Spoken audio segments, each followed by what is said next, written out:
Good evening, wonderful people, great Biafrans, wherever you are. On the face of this very planet, we welcome you to another explosive edition of Radio Biafra presentation, hosted by my humble self every Sunday and every Wednesday without fail, until the collapse of the damnable Zoological Republic.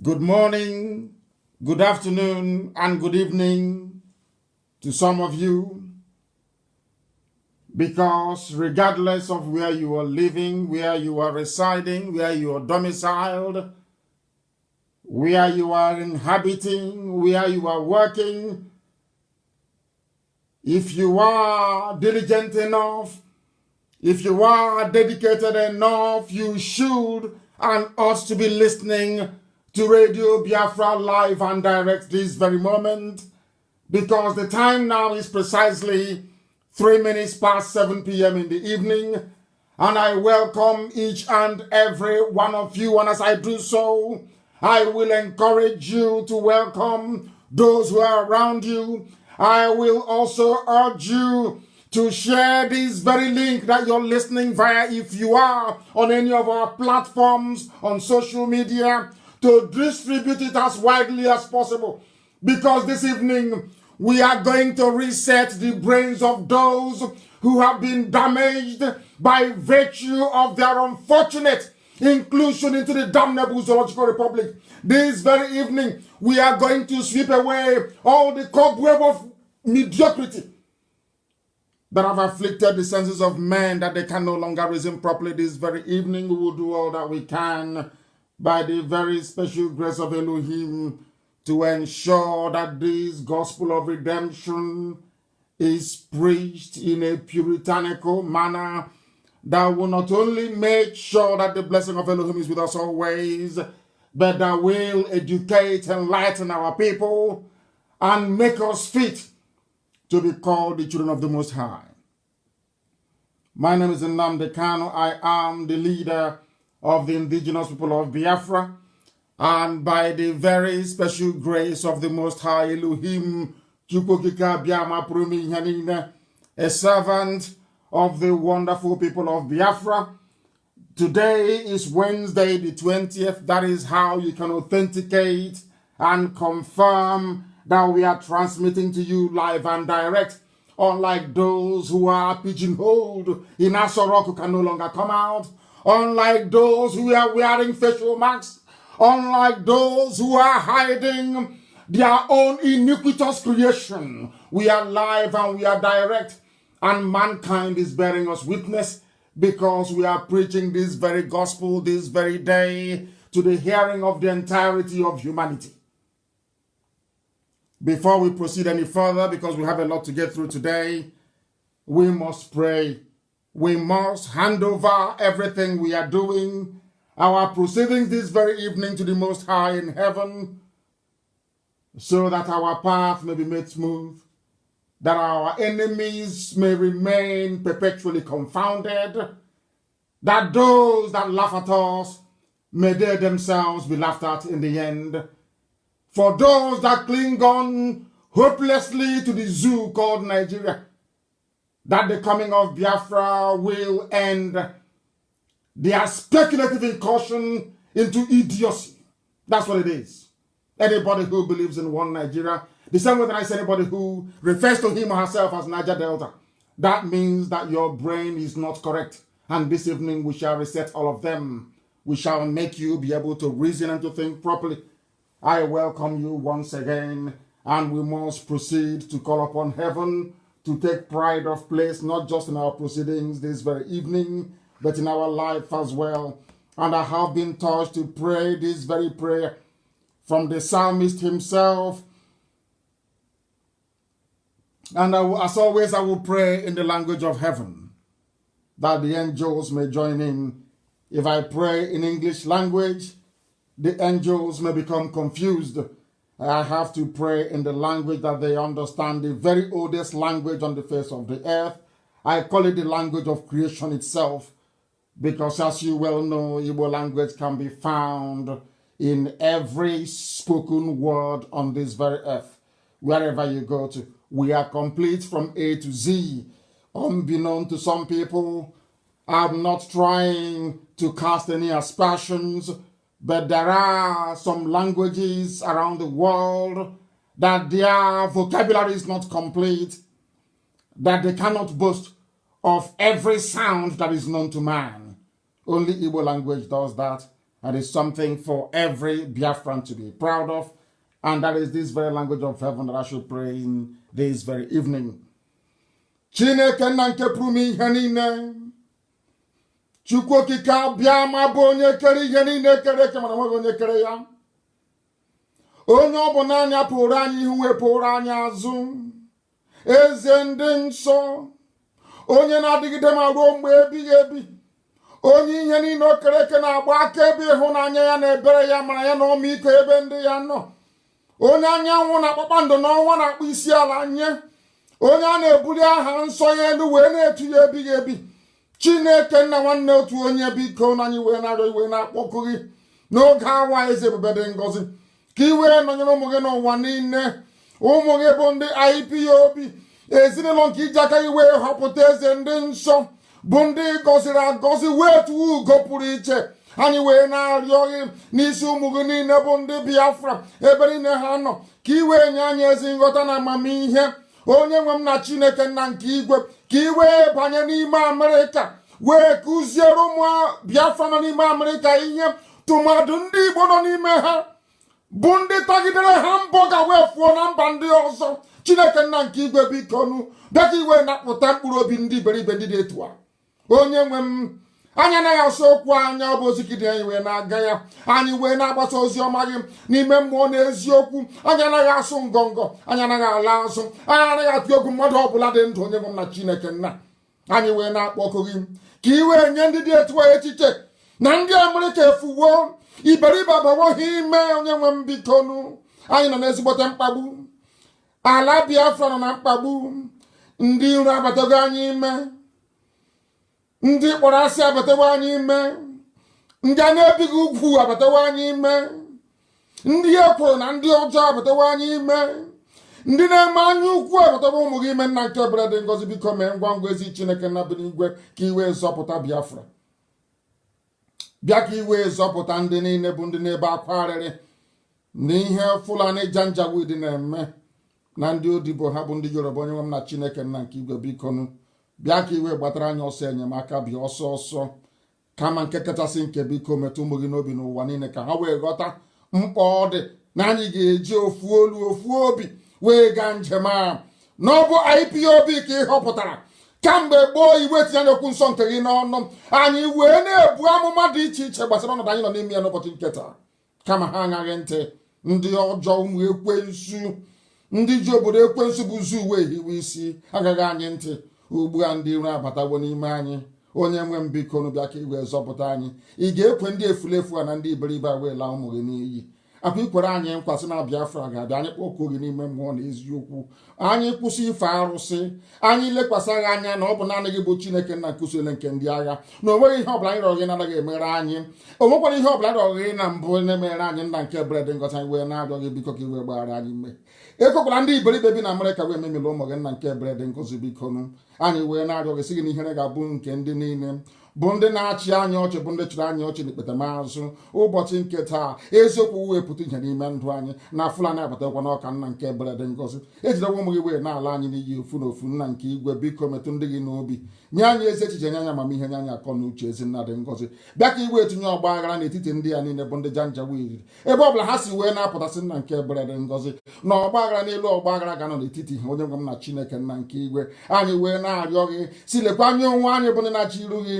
Anyị onwe anyị bụ ndị nwe obi ụtọ n'obi aṅụrị n'ime gị. Anyị onwe anyị bụ ụmụ gị bụ ndị Ipob n'ụwa niile wee na-asị gị ezi ebube dị ngọzi. Ọ bụkwa naanị gị bụ onye anyị na-eto wee na-akpụ isi ala anyị. Anyị anaghị efe arụsị, anyị anaghị efe ihe ọbụla nwaanyị mụrụ. Nna nke ebere dị ngọzi, ma ọ bụ ihe aka mere. Onye nwe m na Chineke nna nke igwe, n'isi anyị efekwala arụsị ọbụla, na ọ bụ naanị gị bụ Chineke nna nke ebube dị nsọ, onye ime eluigwe, eze ndị eze. Anyị bụ ụmụ ogbenye wee nọ na nnukwu mkpa. Biko nụ dịka isi wee zọpụta ụmụ gị bụ ndị isi esikwotu abịa ka iwee zọpụta Biafra eze ndị nsọ n'ihi na nke a bụ nkwa nke ikwere ekwe okwu niile bụ ihe na emere ezi ebube ngozi biko bịa ka iwe nyere anyị aka bịa ka iwee zọpụta ụmụ gị ezinụlọ gị bụ IPOB n'ụwa niile bike tụkwala mgbe na n'otuto nara nsọpụrụ na eja ma onye kele igwe n'ụwa Chukwu okike abịa ma Elohim Adonai El Shaddai site n'ebighị ebi na ruo n'ebighị ka anyị na-arịọ gị ise. For those who are not accustomed to our very frank style and way of broadcasting, you must get used to it. Because here we speak the truth. Uncompromisingly. It doesn't matter how bitter that truth is. It must be spoken because Elohim has ordained it. Chukwu has given us a message, and that we must give to the living. That is why everything we say comes to pass. Everything we say, every prophecy, every prediction, every utterance, every assertion, everything we proclaim must come to pass. Because our position has been exalted beyond that of the average understanding of a zoo citizen. If you are not in the spirit, you will not understand what we are doing. You have to be in the spirit to appreciate it. We are going to move very speedily ahead this very evening to preach this very message, this very gospel that heaven has given to us. It may sound very bitter. Some of you may not like it, but it is the truth. If you go into your home, into your tiny room, you ponder and you reflect upon what you're about to hear this evening, you will know it is the truth. And hopefully, you will repent, because we are here to do justice, that Biafra may come in truth and in every honesty. That when we proclaim that we are whiter than white and whiter than snow, that man may validate it and heaven will authenticate it. I start this very evening by delving straight into the problem. Why are Fulani Janjaweed from across the entire Sahel in Biafra land? Why have they come? Not just in Biafra land. They're in Bini. They're in Yoruba land. Do you know why they have come? Are you aware?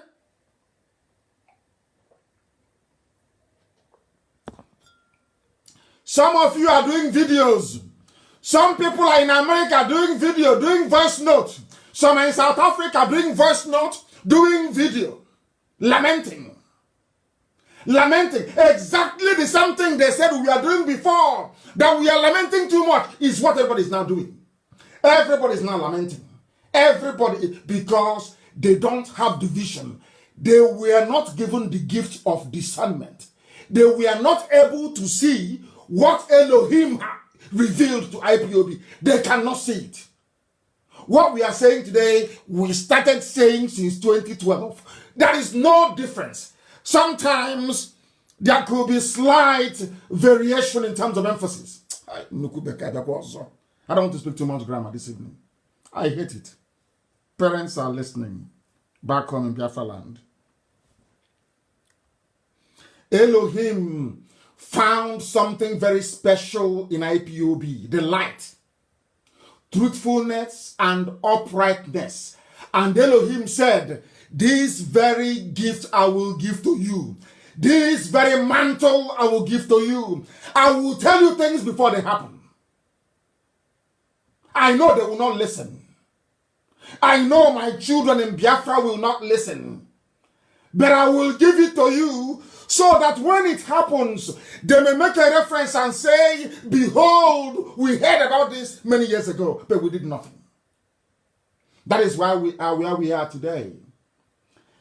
The complacency of our people, the cowardice of our people, the timidity of our people, the treachery of our people, envy, jealousy, and gluttony. I call it the 7 deadly sins. That is what is afflicting us today. Are some of you seeing the videos we are seeing? Have you seen what is happening in Benin City?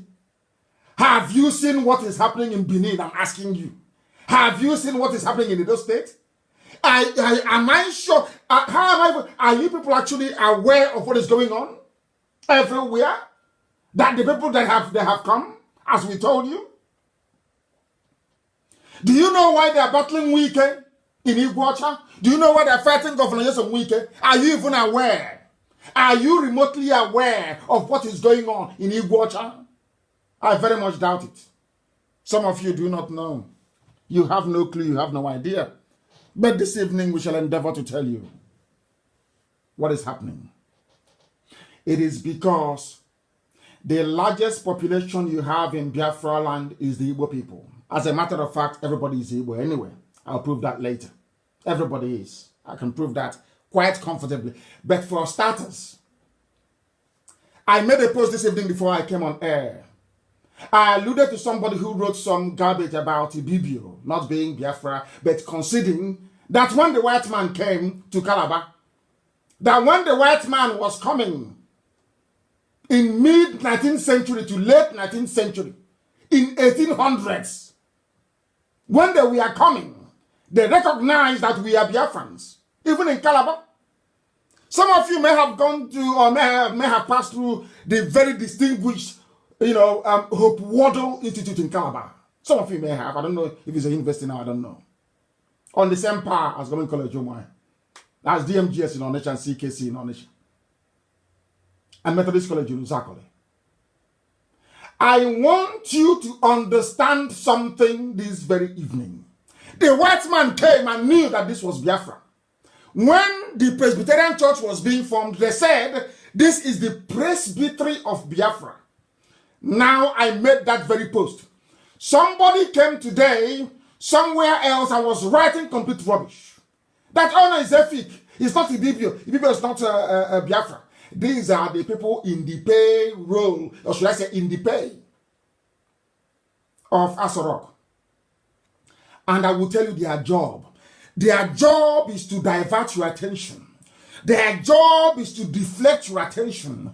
Their job is to create as many fake accounts as possible in the names of people from in the Ibibio names, in Efik name, in Anang, in Ejo, in Isoko, in Urobo.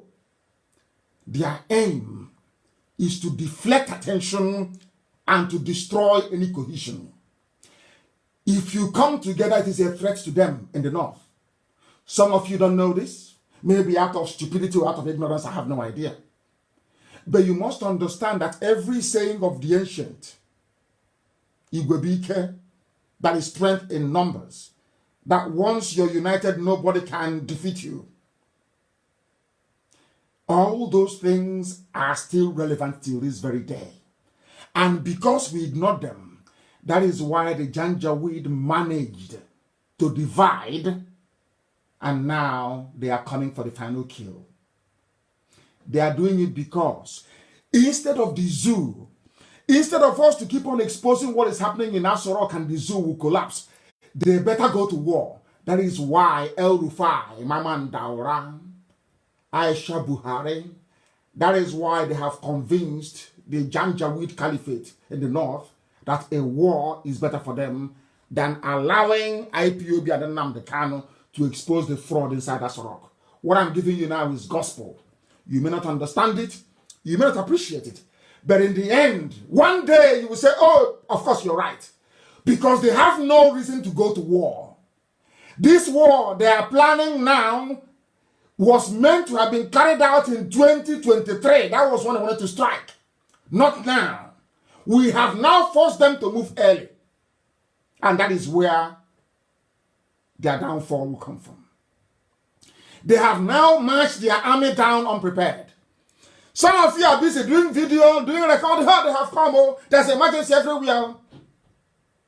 And we keep asking you this evening, as we have asked you in the past, or as we have asked you in the past, when you heard this very gospel at the beginning, what did you think?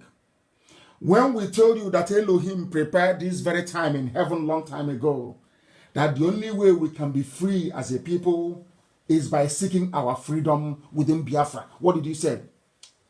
Some of you idiots were towing the Fulani line. Say, oh, the war has been fought before. Why do you want to fight another war again? Because you know nothing. Israel is fighting war till tomorrow because they are hated. They are despised.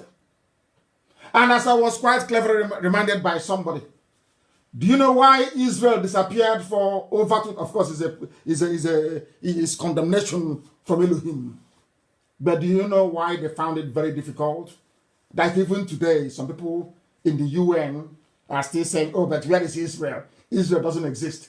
Israel is happening to us now, especially in the so-called Niger Delta and South. And I need you to listen to me very carefully. When somebody wants to destroy you, I said this thing on Sunday. Ask yourself this question. Why is it in the north they have retained all their traditional names? Kanu, Katsina, Borno, Medugri, all the Bauchi. Ask yourself why. Nasarawa, Zamfara. Ask yourself why. Why did they now come to Biafra land and call you Cross River that has no meaning, which is River Cross? River State that nobody knows the river they're referring to. Are you listening? Very carefully. Delta State that has no meaning. The reason why they took away your traditional names is because they don't want you to discover who you are. And if you don't know who you are, there is no way you can even recognize an enemy when it's coming. That is what is happening now. Now do you see their trick? That's what they do. Do you know who started this very thing? When Hadrian, the Roman emperor, entered the Holy Land of Israel and took it, the Roman army took it. You know what Hadrian did? A European. That was where all of them learned this very trick, including Britain. Everybody, including Scipio Africanus, when they came to Carthage, present-day Tunisia, and took it. And let me tell you what they do. If they want to mess you up, Europeans, they want to mess up your life. You know what they do? They take your place and they give you a name that is meaningless. That was what Hadrian did in Israel. Hadrian took Israel. When they took Israel and conquered Israel and Jerusalem fell, you know what they did? He wiped away the name of Israel, if not for the Holy Bible, if not for the scriptures, the Torah. Israel would have been lost forever and ever. And that was why Ben Gurion, when they asked him at the UN, what is your proof that you have a right to exist in Israel? He quite simply raised a copy of the Bible. Because in every other history, the word Israel had been erased. Only the Bible contained Israel. And you know why they did it? They never wanted them to come back again. Complete annihilation, obliteration from the face of the earth. So that when you're running back to that place you claim you come from, now they have come back to Israel, saying, but this is the land of Israel. They're saying, no, it is called Palestine, which is actually the name, a corrupt version of Philistine. Do you know who did that? A European, Hadrian, Emperor of Rome. Because these are the children of the Most High. They have persecutors from everywhere, from every angle there's an enemy. The same thing that is happening to us today. Biafrans and the Igbos, everybody, every Biafran, as a matter of fact, every Biafran, they just highlight the Igbo. As I told you only on Sunday, that the position the Igbo race is occupying, the Igbo ethnicity, I should say, not a race, because the entire Biafra is a race, is the unique position that Judea occupies in Israel. So much so that the name of an Israelite all over the world is Jew. And the Jew is somebody who inhabits Judea. The same thing that is why when they are killing you in the north, even though you're from Oran, and your mother is tying two-piece wrapper and they are killing her, or from Urobo, or from Ishekiri in the north, they say Nyamri. The same thing that they did to Jews all over the world. Once they are killing an Israelite, they say you're a Jew, they will kill you. And the Jews, we are hated the same way the Igbos are hated today. For no reason. for absolutely no reason. So what is happening to us now has happened to other people. It has happened to Israel. It is a perfect example. They renamed it. Go and look at history textbooks. Go and look at your maps. It was renamed Palestine. Palestine has no meaning in Arabic language. It is a corrupt version of Philistine. And the Philistines, of course, as Brother Kadi reminded me today, are the Nephilims, that are the giants. They no longer exist. You know that very well. Remember Goliath? Remember? They're called the Nephilim. You can Google it if you want. They no longer exist. So Arabs that came from the peninsula into the Holy Land, occupied it, are now telling us that they're Palestinians. They're Philistine now. Philistine. Philistine, and you're short. 4'4", Philistine. When the original Philistines, the proper Philistines, were, you know, go and read your Bible, how tall Goliath was. That the Nephilims, Nephilims, if you want to add S to it, to pluralize it. They were hated. The same way the Jews of old was lousy and stupid is how we Igbo people are even more lousy now than ever before. How many times have I been to the US? How many times did I go begging them, telling them that the Fulanis are coming and they will kill us? I said to them when I went to Baltimore, I remember not too long ago, I was in Baltimore a few months ago, and I said to them, very soon you will have no home to go to. Some of them were laughing. You're in America now, you're in the States. I said you will have no home. When we say these things, people don't understand. They don't reason very well. Because if you reason very well, Elohim will tell you to listen to what Nnamdi Kanu is saying.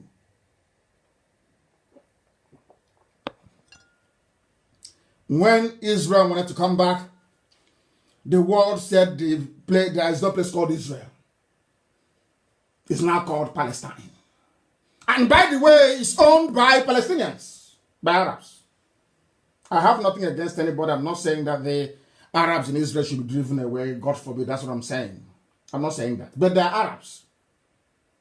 They're not Palestine. There is nothing called Palestine. Nothing. Absolutely nothing. And I'm very, very happy that was a renowned scholar in Saudi Arabia that rose up one day and said, no, that Palestinians don't have a claim in Israel. That the land, God, is in Quran. God gave it to Israel. Something is happening to you now in your village. In Akokwa, in Uruala. It's happening. They have come.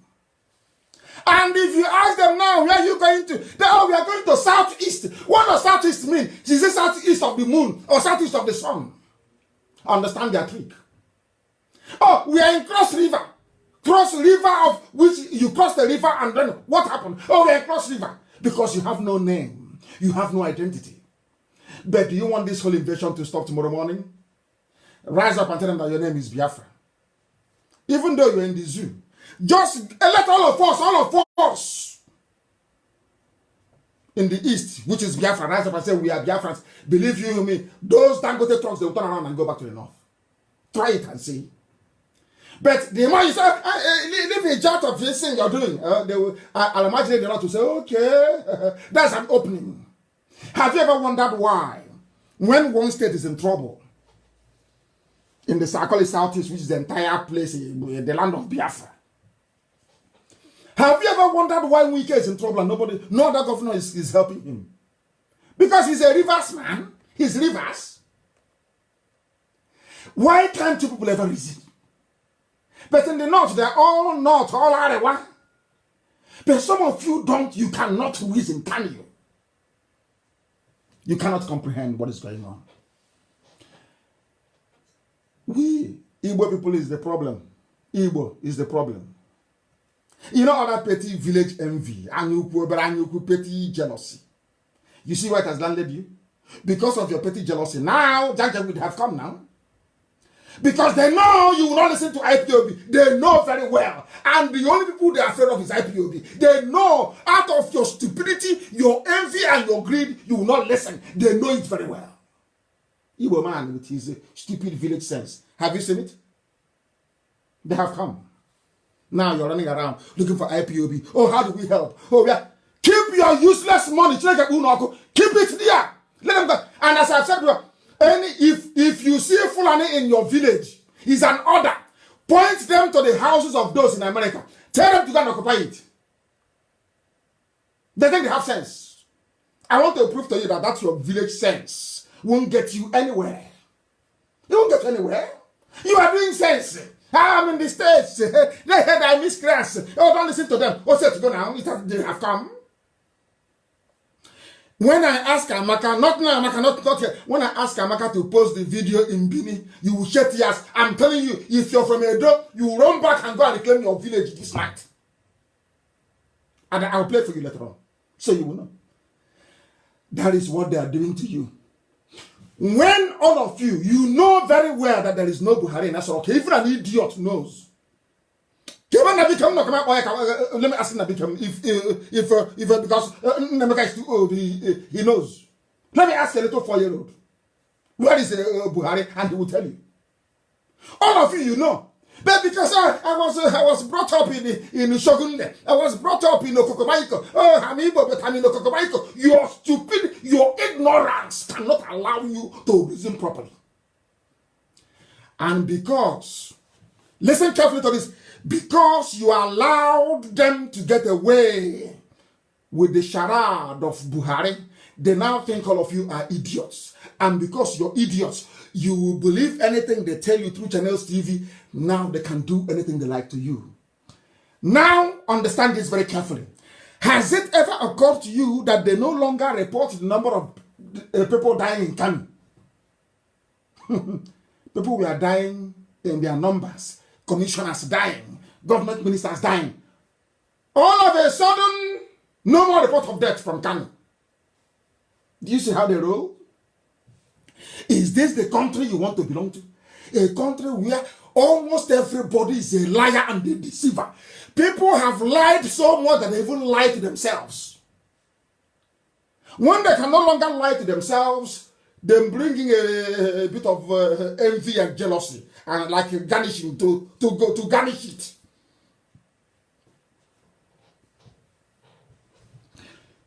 The Fulanis are coming into our land because of Igbo people. Your so-called political class, your political elite. Those idiots that say, oh, we are learned, all that rubbish. The fault is with them. If you want to know why Wike is struggling now in Iguacha to contain this tidal wave of Alamaji, relentless, they're everywhere.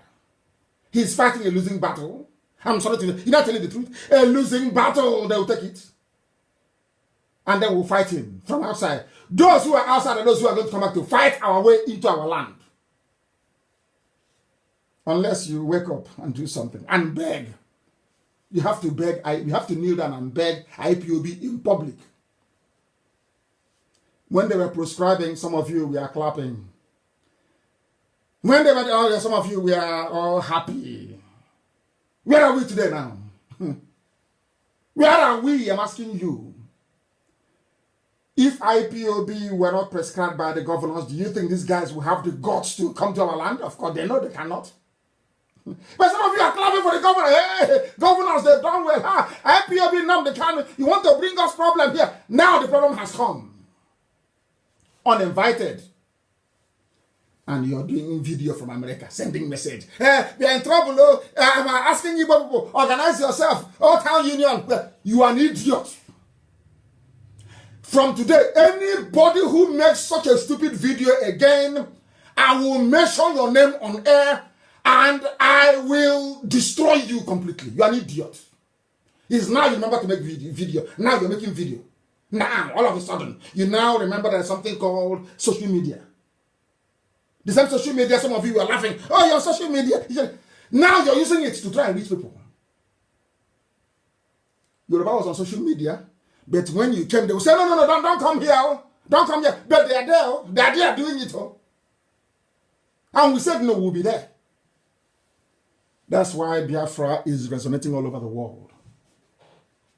Look at how people that move cattle, look at how Namagaras have messed all of you up with your so-called PhD, with your so-called nonsense, intellectual rubbish. See how they messed you up now. As an Igbo person, Biafra, all of you, you see how you're on the floor. Useless, completely useless. As usual, kneeling down and begging, oh, can you please give us presidency in 2023, please? Oh, can you give us? You see them all over the world, in Europe, in Asia. They dress, and talking rubbish, knocking their walking stick, talking rubbish, pure rubbish. It has happened now back home. They are there in our villages, so if you don't know, they have come. Now you remember social media. You remember there's something called Facebook Live. You're not in Facebook Live. Oh, come on, help us. Things are not well. Oh, let us. Okay. So what do you think IPOB has been doing all these years? But shame couldn't allow them to open their useless mouth to say it. I'm sorry, IPOB, you've been rattled along. They couldn't say, they cannot. Shame won't allow them. You have leaders and elite, yes? And Wike is battling alone. Yes, and Wike is fighting alone. Now they're threatening him to impose martial law, whatever nonsense they call it. Impose emergency rule in Igbo. And I'm asking you, oh, I thought you have leaders and elders. With gray hair, you have elders. You're insulting them. Hey, how many elders have spoken and said, we stand beside Wike? I said it before they killed Ken Sarawiwa. Had Ojukwu stood up and rallied and said, you cannot kill him, he wouldn't have been killed. But you are doing, I'm Ogoni nation, Ogoni nationality. And he was killed. When I was arrested in 2015, people, the world don't know this. When I was arrested in 2015, the first people to protest were Bayelsa women. The second to protest were Akwa Ibom women. The third to protest, the people walked all the way from Agbo and Ewanke to Enugu for 4 days to go and protest. On their way back, they blocked Head Bridge of River Niger. Are you listening? Did they kill me? The answer is no. Do you know why they couldn't kill me? Because everywhere there was protest in Biafra land, everywhere, not just Igbo, everywhere there was protest. So they knew there would be problem if they kill this man. Now you understand that once you are united, an enemy cannot come in. An enemy can never come in. Once you become impregnable. I said, oh yeah, I'm from Isoko, I'm from Uhurobo. This one Biafra, but they have come into Benin because they know you're foolish. They know you don't understand unity. Kanuri and the Fulani with Hausa are working together. Can't you reason? Can't you reason? Can't you think? Hey, Chineke me. How? Stupidity. Stupidity is a disease. It's a disease in the south. Look at them in the north. Borno is a separate empire. Borno very powerful. Hausas very, very powerful before the Fulanis came and took over everybody. 3 of them, they come out and march as one. They march as one. They won't allow you to divide them.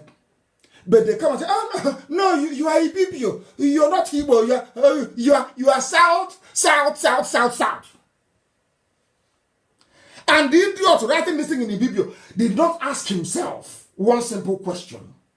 What is the meaning of Ibibio? Because every name in Biafra land has a meaning. That is how you know we are one people. It has a meaning, a traceable meaning. As somebody taught us yesterday about the Enachoken of Abreba, where the name came from. We have names that you can trace. You can find it. We know that Calabar is a corrupt version of Calabari. It is the same thing. Calabar and Calabari, the same thing. It was a white man that corrupted the name. Now, are you following? Are you following? They accept it. I'm from Ibibio. Hey, don't include me in that Biafra. And I'm asking you, what is the meaning of Ibibio? Can anybody tell me? Let me check Facebook. Can anybody tell me the meaning of the word Ibibio? I don't want old school. I don't want old school IPOB. Can anybody tell me the meaning of the word Ibibio?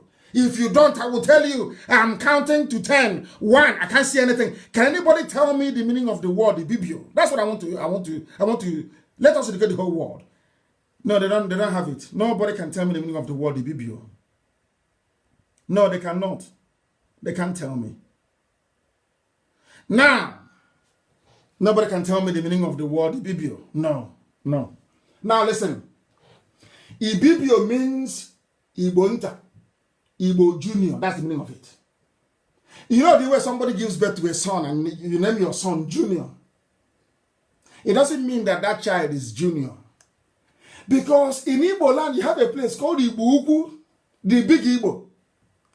And the law of nature says that when you have something big, there must always be something equally, no, I won't say small, but a replica of it. Ibibio simply means little Igbo. And when the white man came, in all their earliest writings and literature about us, they combined Ibibio and Igbo together that they are one people. Are you listening? But when Britain brought in their classic divide and rule and taught the Janjaweed, the Fulani, they perfected it. Hey, you are Ibibio, hey, Igbo want to dominate you, because they wanted this time to come. They know if you are together with your Igbo brothers, with your Ijo brothers, with your Ishekiri brothers, with Urobo, they know they cannot come in. They are not stupid. Do you think they are stupid? They know they can never come. Once we are together, they cannot come in. They can't. From where? Now you see why they gave you South, Niger Delta, Delta, Bendel, Midwest. Do you see the reason why? To confuse you, so you cannot know your history, so you cannot know where you're coming from. If you don't know where you're coming from, how can you know where you're going? Because even at the airport, they'll ask you, where are you coming from? Because the reason why an immigration officer asks you where you're coming from is because if you don't know where you're coming from, you cannot know where you're going. Have you been through any immigration and I've not asked that question before?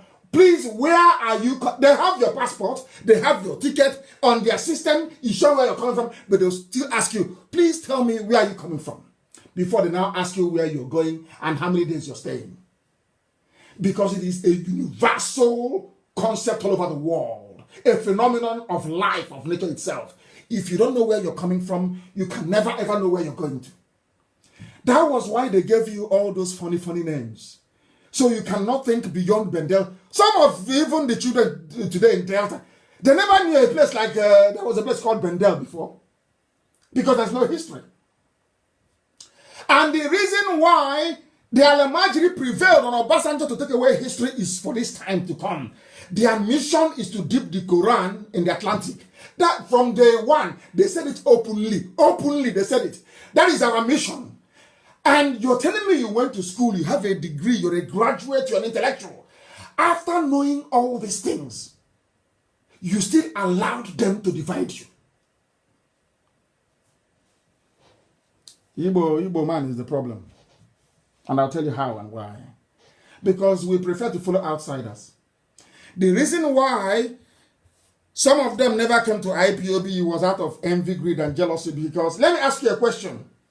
Have you seen any mega church before founded by a Biafran? Well, I mean mega church that can seat 20,000, 30,000 people.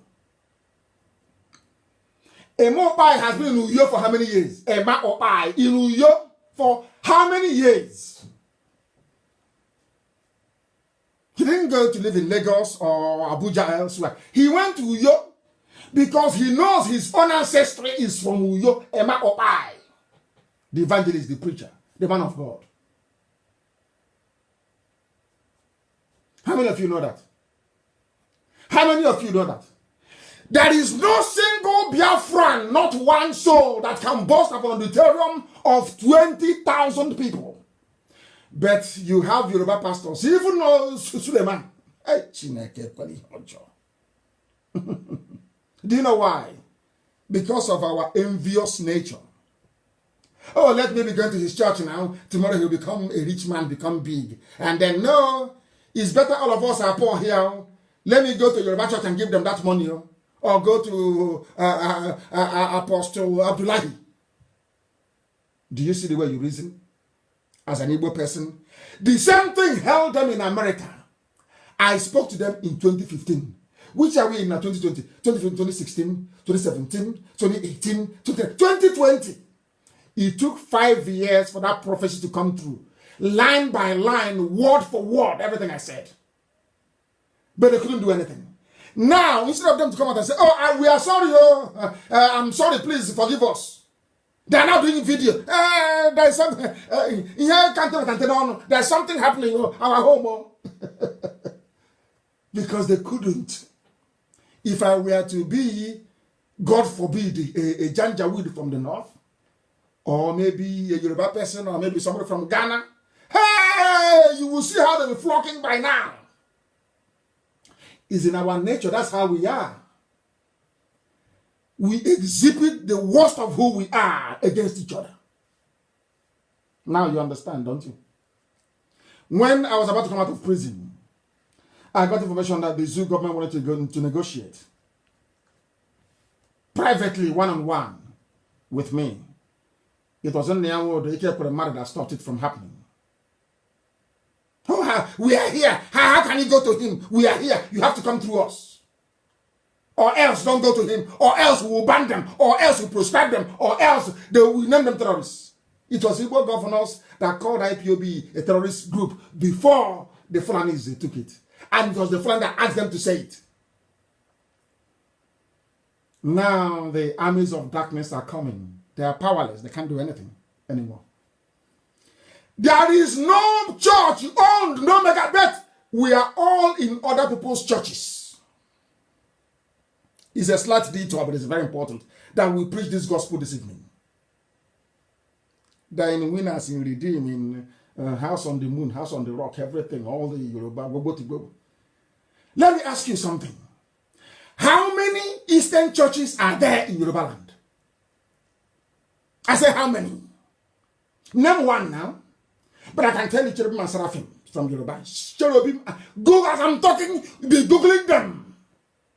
As I'm talking, Cherubim and Seraphim. Church of God Aladura. I saw it in Abba. Church of God Aladura. Celestial Church or Shofars Church. We took. Even Christ Apostolic came from them. Assemblies of God Church from the USA, I know that for sure. Direct from USA into our land. All these things I know. I am asking you, how many of your churches are in Yoruba land? And to make matters worse, these were once Muslims that converted. They saw it's a business, lucrative business. That's how to make money.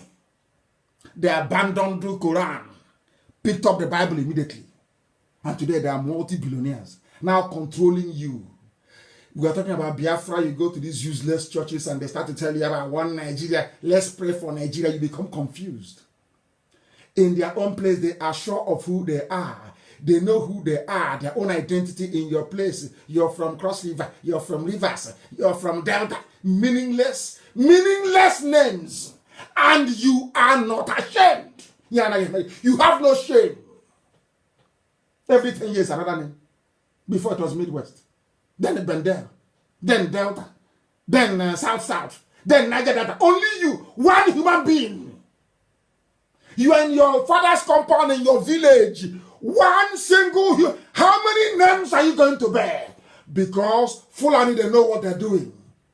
They are making you to become confused so that when they come, there will be no organized resistance. And that is what happened. They have gotten to Igbocha. They are now in Bayelsa. They are in Akwa Ibom. They are in Cross River. They know it. But had we been united, we will stop them at Otrubo. The moment they started killing our people in Agatu, we will go there and we stop them. But if that we are from we are middle belt, and so we are from middle belt. Somebody's from middle belt. Hey, oh my! I don't know what is wrong with black people. When I said this, I'm insulting them. I'm not insulting you at all. An Igbo man can never follow you. It's better if Nnamdi Kanu we have to be baby Olugbenga Odufemi. Hey, you see them in America, they will rise up. If anything I want, they'll give me, because at least it's not like them, an Igbo person. Once you're Igbo, no, it's not possible to follow Igbo. Follow for where? Are you holding jazz? They won't come. But Yoruba, they will go. Anywhere they will go. Suleiman, Mustafa, Al-Maghrib, they will go. They will go. They will go. But to their own, no. Now they're doing video FaceTime. Bros, are you hearing what is happening? As if they didn't hear it before from me. As if they didn't hear it from IPOB. How many press statements have we made telling you they are coming, they are coming, they are coming? In return, what we got is, but you are miscreants. See it go. Anywhere you see Fulanis in your village, I'm telling you, is an order. Point out the houses of those in America. Let them go there and stay. They want a place to live. Give them land to live. Since you're doing sense. These are, as we say in those days, a sense man that died and they buried you in the foolish man's backyard. The whole of America can come together and the zoo will be shocked beyond recognition. They will be shocked. Only America can fund a war for 50 years. No war, and they're killing us. They're saying, don't fight war, but they're killing us. Can't you see? Are you blind? Are you stupid? What sort of stupid pacifism is that? This is the mess we are in today. That in our borders they have come in southeast, south, northeast, northeast. What's it to go? They have come in. Mad people everywhere. And the people that you're seeing in our land, these are ISIS. Not Boko Haram. That is the mistake some of you are making. It is not. No. Boko Haram, we are recruited into the army. They are the reserve. You know, every army has a reserve. The main rangers that will go into battle first. And then the main infantry will come behind. The main one haven't come. That is Boko Haram. And they are going to come into our land. They are now going to kill with authority because they are wearing Nigerian army uniform. Some of you are blind. You are blind, you cannot see. What you're seeing is ISIS foot soldiers from the Sahel, from Mali, and all those places. They are chasing them away from those countries. If you don't know, go and ask. Some of you say, we are intelligent. Do you know our M branch is inside Niger, giving us the information? Inside Chad. They drove them away from Niger. Chad said they don't want them. They are killing them in their bushes. What they now did is, El Rufai now decided, let's allow them to come in. Let's use them and go and conquer the East. And that's what they do. And once they feel that once we have conquered the East, they now turn left and now enter into Yoruba land and swallow Yoruba alive. They will eat Yoruba raw. They will eat them raw. Because they put up no resistance, of course. Amoteku was found. They are arresting Chinese. Every day. They arrested 2 Chinese. They arrested 4 Chinese. So you were set up to be arresting Chinese? Where are the Fulani headsmen you were set up to fight? Where are they? Every day. They arrest 4 Chinese. They arrest 5 Chinese. They arrest 10 illegal miners. Was that why you were set up? Don't worry until this army turns west, then you will know what is going to happen. They'll be with us for some time. They hope to complete their job before December. So ideally, we have between now and October to fight back and drive them away. If not, we are toast. Then we have to fight our way in, as Israel did. The only thing about Israel is that Israel had Baron von Rothschild, a multi-billionaire extraordinaire that loved Israel, brought out his money to support Israel. You had very filthy millionaires in New York that in one night, in 24 hours, raised $50 million in 1947, 1948, and gave to Golda Meir to go to Hungary to go and buy weapons for the Israeli Defense Force to fight the Arabs. An Igbo man to put hand inside pocket and give you $1 million to defend his... No! Mbana, are you dreaming? It can't happen, no? Igbo man? No, of course not. You already know it's not possible. Only Igbo put hand inside pocket and give you $1 million or 2 or 3 to go and buy a tank. And they know how much a tank is costing. They know how many tanks the North will come with. They know how many fighters they have. They know the type of missiles we need to bring down their aeroplane. They know how much it costs. But for them to do it, no, they won't do it.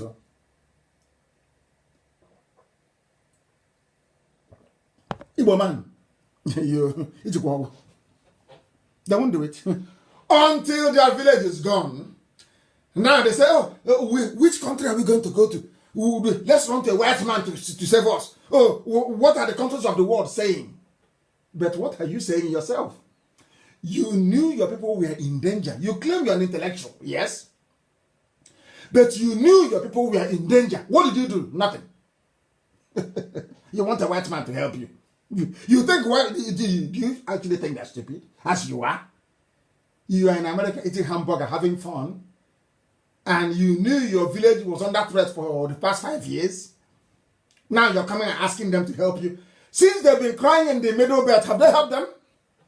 They've been killing in Jos. Has anyone helped them in Jos? In Benue, in all they've been killing. Oh, please, for goodness sake, let's be sensible. Ohaneze and Diatron sheep and death, all those criminals, have they spoken in defense of Wike? It's only IPOB, because we don't support evil. We can't allow you to be, always trying to humiliate us and divide us. They say, oh, it's not your business. They'll go and get their Iraq. So it's not your business. What is happening in River State? It's an Iraq, maybe from Guzo, somewhere in the arid north. Coming to the south to tell you who your brother is and who isn't. Are you not ashamed of yourselves? Some of you idiots that call yourselves Niger, are you not ashamed? Don't you have any shame? Don't you have any shame? And some of these idiots born in the north and in the west, are you not ashamed of your useless selves? Don't worry, you see what will happen to you. Somebody said, oh, why don't you ask them in the north? I said, leave them. They are lambs. They will be sacrificed in the north. An army is marching south. That army comes south and they hope to be successful. And they'll go back north and you think you'll be safe in Sabonge. I mean, do you see how we reason? And then when they start killing Sabonge, you will not say, oh, the world should come to our rescue. Come and listen to us. But you saw when their army was going south to come back north. What did you think? If you like, don't make hay while the sun. I will say it in Igbo language. Wait for night time. Then you start running all over the place like a headless chicken. The plan of the North against us is massive. Do you know why they put Ihedioha in office? I've been keeping quiet all this while. I've been speculating and analyzing. Do you know why they decided to put Ihedioha in office in nowhere? Do you know why? Sorry, I said in Hope Uzodimma from number 4 to number 1. Do you know why they removed Ihedioha and put Hope Uzodimma there? Do you know why? They want to determine the next Ohaneze President General coming from Imo State. They want to control. Because it is in the should I say, within the powers of the governor to at least make recommendation to the other governors of the Southeast, so-called. Don't you know that? Nobody knows this, but we do. Their target is not the 419 I hope. Their target is the next Ohanese, because they know that Modo was rubbish. They knew we discovered that Modo was a traitor. They know that people have now opened their eyes. We will not allow another traitor to occupy that seat. What did they do? They promoted those Odema from number 4 to number 1. Their target for them to still hold us down is their target is the next Ohanese President General. If you don't know, hey, now they are wondering. Our intelligence services is the best in the whole world. But I'm telling you, with meager resources, we have nothing. But we know everything that is going on. That's why they killed Oshibajo. Shot the man in the head and buried him instead of Abakari. Telling you he's presiding over a meeting on economic recovery. For how many months now? For how many months? If you go to Biafra Post, go and Google it. Sahel Jihadi influx, IPOB warns. That was in December. In December gone, we warned you that they are coming. Look at them, they have crossed the border, they are coming. They gotta leave them. They are miscreants. They are insulting elders. Hey, when I see some of these idiots that call themselves elders, they say we have gray hair. I say my beard is white. I am an elder. I am over 50 years old. So I'm an elder. My first son is capable of getting married and impregnating a woman and having a child. I can be a grandfather if I choose to be. All this nonsensical garbage about elder, this is rubbish. Your gray hair in your head is how many years you've been a slave to the Fulani, not how many years of wisdom you've accumulated. That's what it is. Go and Google it. Sahel jihadist Fulani influx. IPOB warns of impending carnage. In fact, we even mentioned ethnic Nigerians. If you're there, you close your eyes, they'll be receiving you using Channels TV, using their earrats. If you write something, say, how is this thing going to get us Biafra now? Just to distract your attention. And some of us hopelessly follow them on that rail, and they're bringing in their men. Dangote is a part of it. Dangote gave out his trailer to be used. He's building refinery, isn't he? How did he make his money? Have you asked before? People with Alamaji, the least educated people in the whole of Africa. But somehow they have billionaires. From where? From which factory? Hey, people don't listen, Africa, to Fiakwa. God forbid. God forbid. Some people foolishly accuse us of insulting our elders, and I say to them, that means I am also insulting myself, because I too am an elder. I'm over 50, so am I not an elder? Is it because I look like a young bobo? I'm also an elder. But we cannot allow impunity to be. It's not possible. It's not possible. We can't allow it. These people you're saying, they're not elders or anything. They are traitors that have grown old. Their gray hair doesn't denote wisdom. It shows you how many years they have been betraying all of us. Ask yourself if they had any clouds, or if they were innocent as charged, as we've been accusing them of being guilty. And think about it. Had they been innocent, what is stopping them from coming out to say enough is enough? Have more actually come out to stand on the border to say you can't come in here? What are you doing here? Has any of them done it before? I'm asking you. He's an elder, yes? Has he come out to say, Fulani, what you're doing is not good? His interest is 2023. He wants to be vice president. At that age, he wants to go and be vice president to somebody from the north. 2023. These are your elders, man. These are the elders. And I said to them, how come you have not heard us before insult the lives of Abaribe? How come? If you're upright and saying the right thing, courageously and bravely, we will support you. But any day you change, you're on your own. Then that's IPOB. We'll be following you sheepishly, following you, praising you. Any day you step out of that line, man, you are toast. Ask that girl that opened a Facebook group trying to insult Igbo people. What happened to her? That's how we roll. We are a very formidable force, I tell you. We may not have money, but we're a formidable force. Things are happening in Benin. Anybody that comes to you and says to you, oh, you see that IPOB here? Oh, no, listen, this Biafra thing. Leave them all. That person is your enemy. That particular person is your enemy. Number one enemy. Amaka, please post that very video of what is happening in Benin. I'm sorry those who are listening on radio, or maybe if you're listening on the app, I don't know how you can move out and come in, I don't know. Show them Benin. We don't want to be part of this your Biafra. Do this your Biafra thing. Oh, your town, Benin is gone. Show them the video of Benin. Show them that they may see it. Benin is gone. Because you have an Oba who is more interested in keeping his throne than fighting for his people. Benin is gone. Look at Benin City. I said gone. Benin is gone.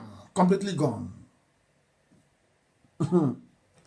They circle themselves with Muslims, with Islam. Everywhere. You are telling them, but look at the federal... Shut up there. Okay, Magu, open his case now on corruption. We gave him contract for street light in Itumbuzo. He didn't do it. Go immediately investigate him. He goes, Josa, sorry, sir. They use all of you before your eyes. They ring themselves to only Islamic bigot. That is like these are fundamentalists everywhere.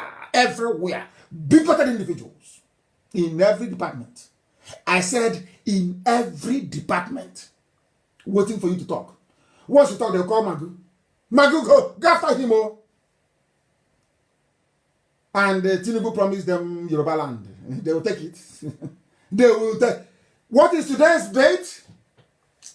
Today is the 20th of May. The time now is 9 minutes past 8 in the. Write it down as I usually do. They will take Yoruba land. All of it. They will take it. Then you will know what you've done to yourselves.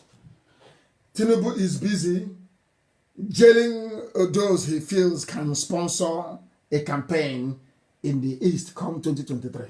That's what they're doing. They are playing game, political. They call it political game. Meanwhile, Alamajiri is coming in to take over your land.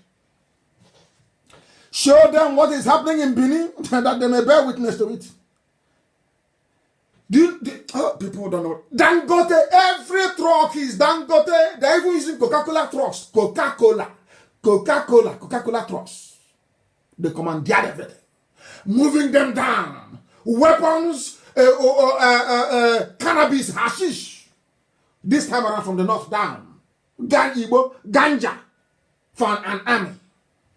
They're not bringing it a whole trailer load of it because they don't stop Dangote trucks. At checkpoints, no, of course they don't. Do they stop them? No, they don't stop them. Not at all. Now they're saying, oh, Nigerians, so especially Southerners, should be vigilant because you have no name. In the north, they're called Arewa. In the east, you are called Biafra. In the west, you should be Oduduwa. Then let's see how they will come in. But you prefer to answer Bendel, Niger Delta, South.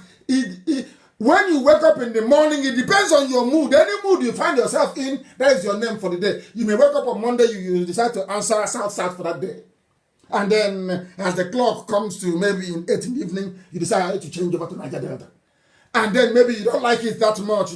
And maybe after maybe another 3 hours, you say, oh, nah, I'm Delta, please, let's answer Delta.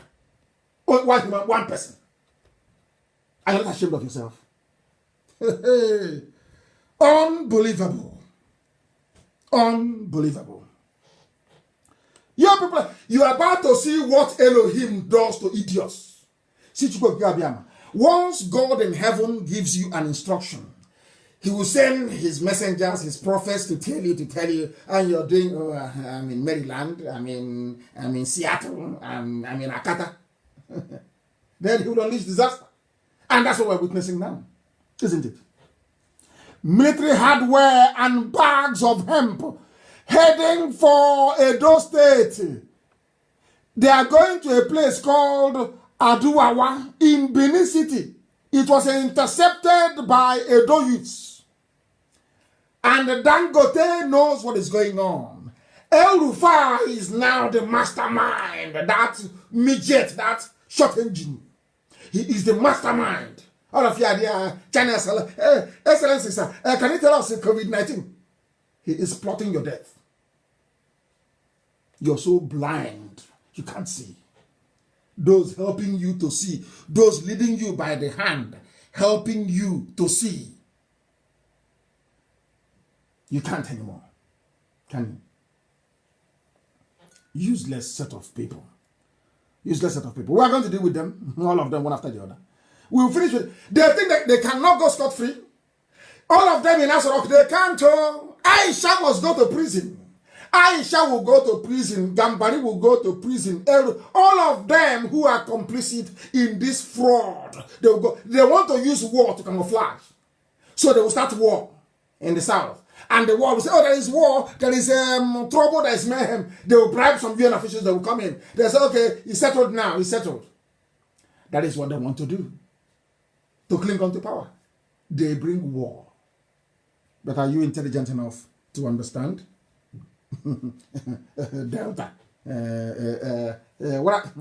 These people. Very, very funny. Very funny indeed. Oh, Shomole is a culprit. Every era online diverting your attention away. That's what they will always do. They never ever address the issue. They will come. They will write one nonsense that is completely unrelated. That is what they do. That is the job of Loretta Arnold Chie and Femi Adesina to create fake accounts. Give it to people and pay them 3,000 naira a week. To create diversion. And we follow them. Just ignore them. Focus on the things you're doing. While all this is going on, we have people in this USA, even Canada and Europe, they can't be bothered. They cannot. And when their children go out the next day and suffer racism, you see them crying and writing letters and protesting. You are racist towards my child. But you have a home and a country. Why don't you go and develop it? You know me, I do not believe in racism. I don't believe in it. I said it before. In those days, I said to my friends, if you go to look for a job and they don't give you, go back to your country and build it. I complain, it's racism. Yeah. Somebody built USA. Of course, I know that Igbos built it as well. Their friends did. As slaves, of course, unpaid labor. People built Austria. United Kingdom, people built it. They built it for good because they can reason. They can reason. They can reason. Common Twitter account they can open in America. How many of you have seen an American? Because when we go to sleep on our time zone, this very time zone, say Greenwich Mean Time or the standard time of Biafra land. After Asia, we start in the morning. You can see activities from Asia, and then Europe takes over, and Africa. And after that is USA, that is Canada, US, Mexico, and Brazil. How many of them have you seen online before at those hours? How many of them have you seen tweet from you? How many United States account do you have online fighting this very battle of hearts and minds? They don't know that's where the battle is, the brain of our people, that they have messed up for very many years.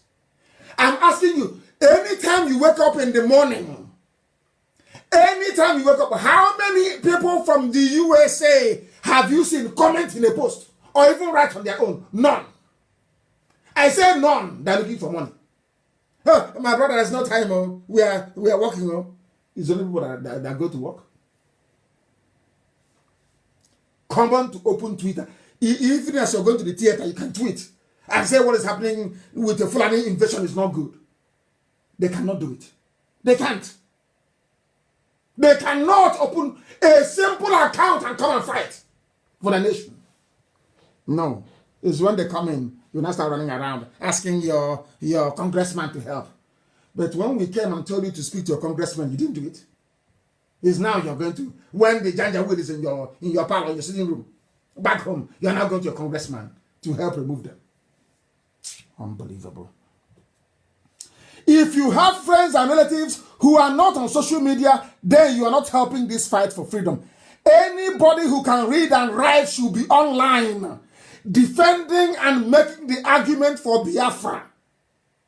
Because the forces that want to divide us are too many. People that want us to die, there are plenty. There are plenty, I'm telling you. Everybody wants to drag us down. So we need everybody, every man, every child, every woman that we can get to fight this very battle of the hearts and minds.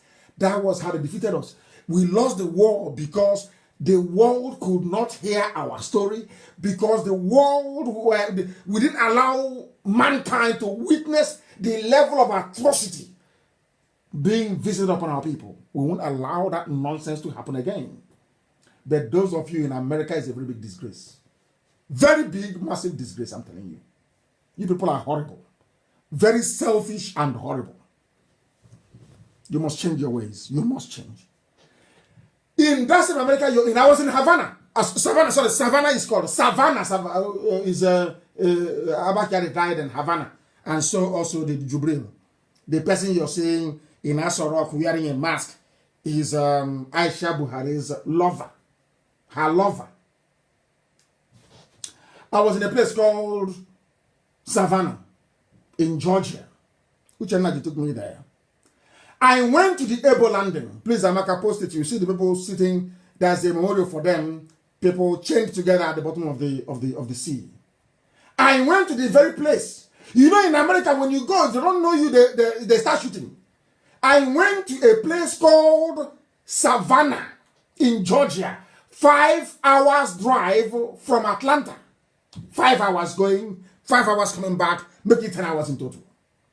I went to a place I read when I was 14 years old. I read Alex Haley's Roots about a slave child taken to America. And as I was reading that very book, at the age of 14, I came across a group of people from near Onitsha, they said, that went to America as slaves, men, women, and children. And they got to America, and the white man unchained them and told them that this is their master. From today, you start serving your master and all that rubbish. They said, he brought us here to serve a fellow man. You both said, yes, you're going, this is your master. They said, okay. They spoke Igbo to themselves and said, we cannot take this. I got never in Igbo language. You know what they did? They chained themselves together, they walked into the sea, and they drowned. That rather than serve a fellow human being as a slave, they are better off dead, because where they come from, a man cannot be a slave to another man. From that day, my life changed till this very day. That's why I do what I do. When I started this very movement, I traveled to that same place where they died. In Savannah, in Georgia. And on getting to the place, there it was fenced off. People are now living there. You can't go to the man's back. You know all these rednecks in the USA, white, predominantly white area, no blacks, very affluent. The woman came out and said, what are we looking for? And I said to her that this place you built your house is of great significance to my people. That here we prove to humanity that we respect dignity and life.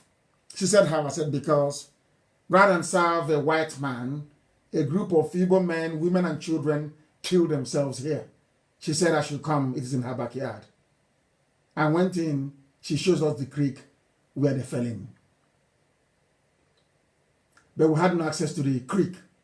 So we drove and parked at a bridge where they told us. I went there and I prayed at that very river, and I collected the water from there. This happened in the year 2013, I think, or so. I went and I met them. The spirit of people that the embodiment of the pride of Biafra, that we don't serve men. Who are you? Telling me you're an elder. You are doing something wrong. You're telling me you're an elder. You have gray hair. Rubbish. Men went to, and women went to America. They said, we would rather die than serve you as a slave. That's who we are. Very proud people. And you are there, and Alamajid is coming in. You're telling me you're doing video. Hey, I'm going to go cow. Now you realize, now. You realize now. Now I'm going to we honor them, their spirit, and 1929 are women in Aba, led of course by Ibibio women. Some of you don't know that Aba was named by the Ibibios. The name Aba is from Ibibio, not an Igbo name, from Ibibio. We are Niger Delta. We are from the South. I saw some of the stupid comments some people were making because it was published in Vanguard. I saw some of the idiots, hired fools, talking rubbish. There is, if you stand in front of me to debate, there is something called Niger Delta. If you go back home, your wife will not cook for you again because your wife will know you are an idiot, that she married an idiot. It is indefensible. Indefensible. You are there, Alamati will come from the north and give you a name. Today you have been there. The next day you are Delta. The other one you are South. Then you are Niger. Are you not ashamed? Are you not ashamed of your stupidity? Idiot. How many of you can go to the north and give them names like that? Because you're foolish. You want to be pipeline security guard. Shame on all of you. Big shame. Henry Kissinger went on in 1969 at the height of the genocide. He said something, but tracing exactly what Lugard said. Lugard wrote in his papers to the British Parliament, he said, across that very river, the great Igbo race, great, the only people referred to as great, North Africa, is in official documents of the British government. I said official documents. Let us hear what Dr. Henry Kissinger had to say. He was the Secretary of State at that time. And from them, they were saying he was the one who convinced Nixon that Biafra was worth supporting because he's Jewish. When I go to Israel to pray, I have a place I stay in Israel. When I go to Israel, he wants to be Jewish. You see him. The person asks, he's telling me you want to be. You see, they think they're clever, imagine. The person telling me, oh, no, they can't. He's trying to claim he's Jewish. His name is Abu Bakr Malami. All Arabian names. He is not ashamed of it all. He's not. But he wants you to be ashamed of yourself for identifying with your own flesh and blood. Let me tell you what Kissinger said. Amaka, please post it. Igbos are wandering Jews of West Africa. This was what he told the president of the United States of America in 1969. And that man was Richard Nixon. Kissinger told Richard Nixon, Igbos are wandering Jews of West Africa, gifted, aggressive, westernized, and listen carefully, at best envied and resented, but mostly despised by their neighbors in the Federation. A white man in 1969 told you that Fulani hates you, that Yoruba hates you. He was talking to the president of the USA. They hate you. They will never love you. 1969. And you claim you're a historian, I'm an intellectual, so you didn't know this. You are an intellectual, so you never knew what Henry Kissinger said. No wonder we're in the mess we are in. They will never love you. That is a saying where I come from. Oh, it's only uncle.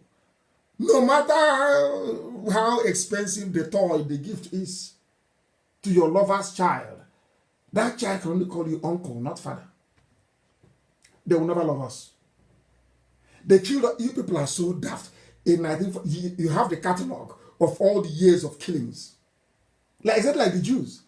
The Jews have been killed for no reason, Envy, killing them. All the years they've been killing them. Oh, they never wanted to go back until Hitler put a knife on their throat and started cutting it like lamb in a slaughterhouse.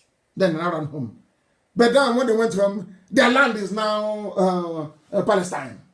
No longer the very beautiful, blessed land, sacred land of Israel.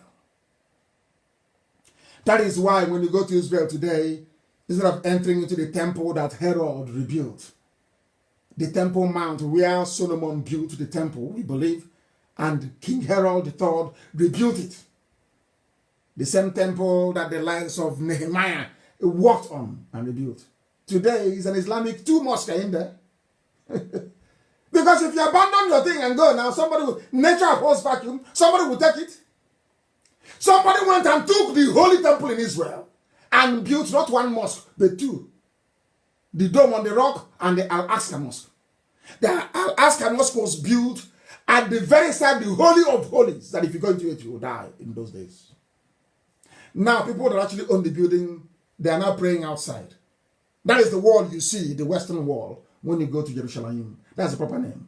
Jerusalem, because there is no J in Hebrew. There is no Jerusalem in Hebrew. There is no Jesus in Hebrew. There is no Joseph in Hebrew. It is Y. It's Jerusalem. That's the proper pronunciation, if I'm not mistaken. Henry Kissinger in 1969 said to Nixon, they are gifted. God bless them.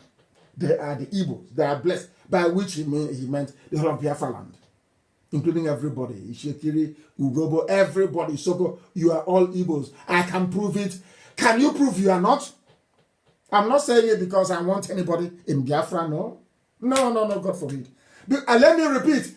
Everybody is going to vote. 1 man, 1 vote. 1 woman, 1 vote. Everywhere. If you want a part of Biafra, you come. If you don't want a part of Biafra, you bugger off. And the Fulani will swallow you. And then you come and be begging for help. And I'll tell you to go to hell. They hate us. Even in 1969, they hated us very much. And the people are trying to use this opportunity we have now, this very period of this influx, to be lying with our name, and I don't want that, please. People are meeting some of our, some political leaders and businessmen and elders, claiming that I sent them, which I didn't. Those that I sent, I speak to. When they have those meetings, I speak to those people, you hear my voice. To prove that I actually sent that very person. If you don't hear my voice, I did not send that very person. Please, because that is the protocol. Anybody I send on an errand, when they get to that very meeting, they will call me. So the person that I send them to will be able to hear my voice. Very important. If I send people to you, you will hear my voice to confirm it. In view of the very perilous situation we find ourselves under, IPOB is making available our inquiry lines are back on again.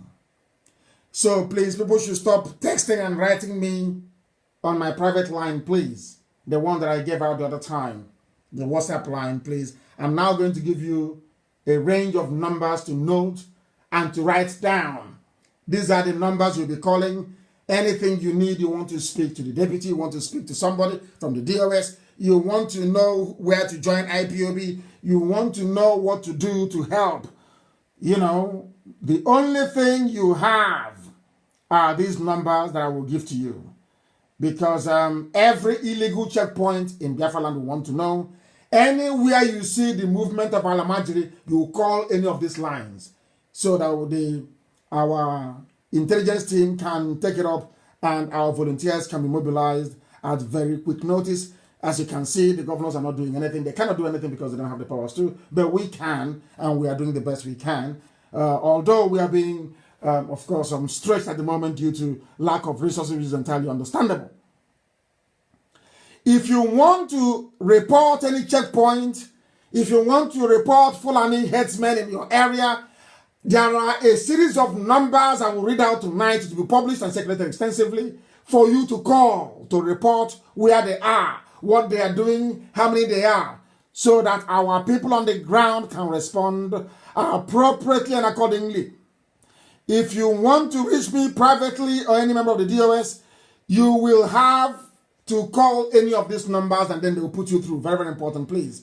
The numbers are, the first two numbers are Australian numbers, +61, +61, 43 42 94 745. I repeat, +6 1 4 3 4 2 9 4 7 4 5.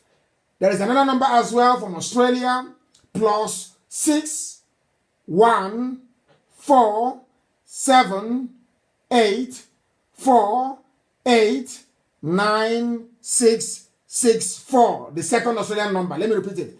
+6 1 4 7 8 4 8 9 6 6 4. There is the other two UK numbers as well. This is the IPOB inquiry line. Whatever queries you have, this is the number to call, or the series of numbers to call. +44 745 913 9001. I repeat, +44 74 5913 9001. And last but not the least, +44, another UK number, +44 744 023 8814. These are the numbers to call if you have any queries, if you want to report any illegal army or police activity, if you want to tell us what your governor is doing, if you want to tell us where the saboteurs are hiding. These are the numbers to call. Very important. If you also have any worthwhile suggestion to make, these are also the numbers to call. Any need you have, you call this number, you'll be put through accordingly. Very, very important. I posted something about our map, how old we are. And in that very map that I put up, no one has been able to counter it. What somebody came up with is that Biafra was written in near Cameroon. That Biafra was written, that they saw Biafra on the map, yes, but it's in the Cameroons. That's how bad these people are. Hey, zoo education system is a killer. And I'm asking them, have you seen the position of the Sudan and that of Abyssinia? Is that where Sudan is today? These are maps being drawn by people who were sitting in their ships anchored off the coastal line. So they wouldn't know. They come, they trade, and they go. Why can't you understand that? I don't think they can. And somebody said, it's a name from Portugal. I couldn't stop laughing. I said, that's how daft people are. If it's a name from Portugal, the name could have only been one. But you see how Elohim is. He gave us a path, a route from which or from where we came. Some maps will tell you Biafra, B-I-A-F-A-R. Some will tell you Biafraese. Others will say Biafara, B-I-A-F-A-R-A, the name of my village, Afara, Biafra. Others will say Biafra for short. If it was named by Portugal, the same way they named Lagos, which is a place where they dump refuse, it's called Lagos. In Portuguese, it's a place where they dump refuse, if you know Portuguese very well. They named Lagos. Why don't they have multiple names for Lagos? If it was the Portuguese that named Biafra, it will have only one name, Biafra, in every map. Now you understand. Tomorrow you ask the same very stupid question. Unbelievable. There are maps showing Biafra, B-I-A-F-A-R, signifying that we came via the Afar region of Ethiopia. A-F-A-R, the Afar region. Of course, let me remind those in America. Some of our ancestors, the house of Manasseh and Ephraim, that is Imo State and Abia. I'm just giving you history. Anambra State is the house of God. And after God came, the relatives came also. And that's where I stay in Israel. The land of God, that's where I stay. And as you're coming out of Harish in the land of God, where I stay in Israel, you will see the land belonging to Ephraim and Manasseh. You see Manasseh. The same thing happened in Biafra land. The people that made the migration, we came via two sources. I've said this thing before. Via Sudan, via Niger, and some parts of Yoruba land, through Benin, into where we are today. Others came via the longer route. Via Ethiopia, the mountains of the Cameroons, into our land. The house of Manasseh and Ephraim. That is Imo State and Abia.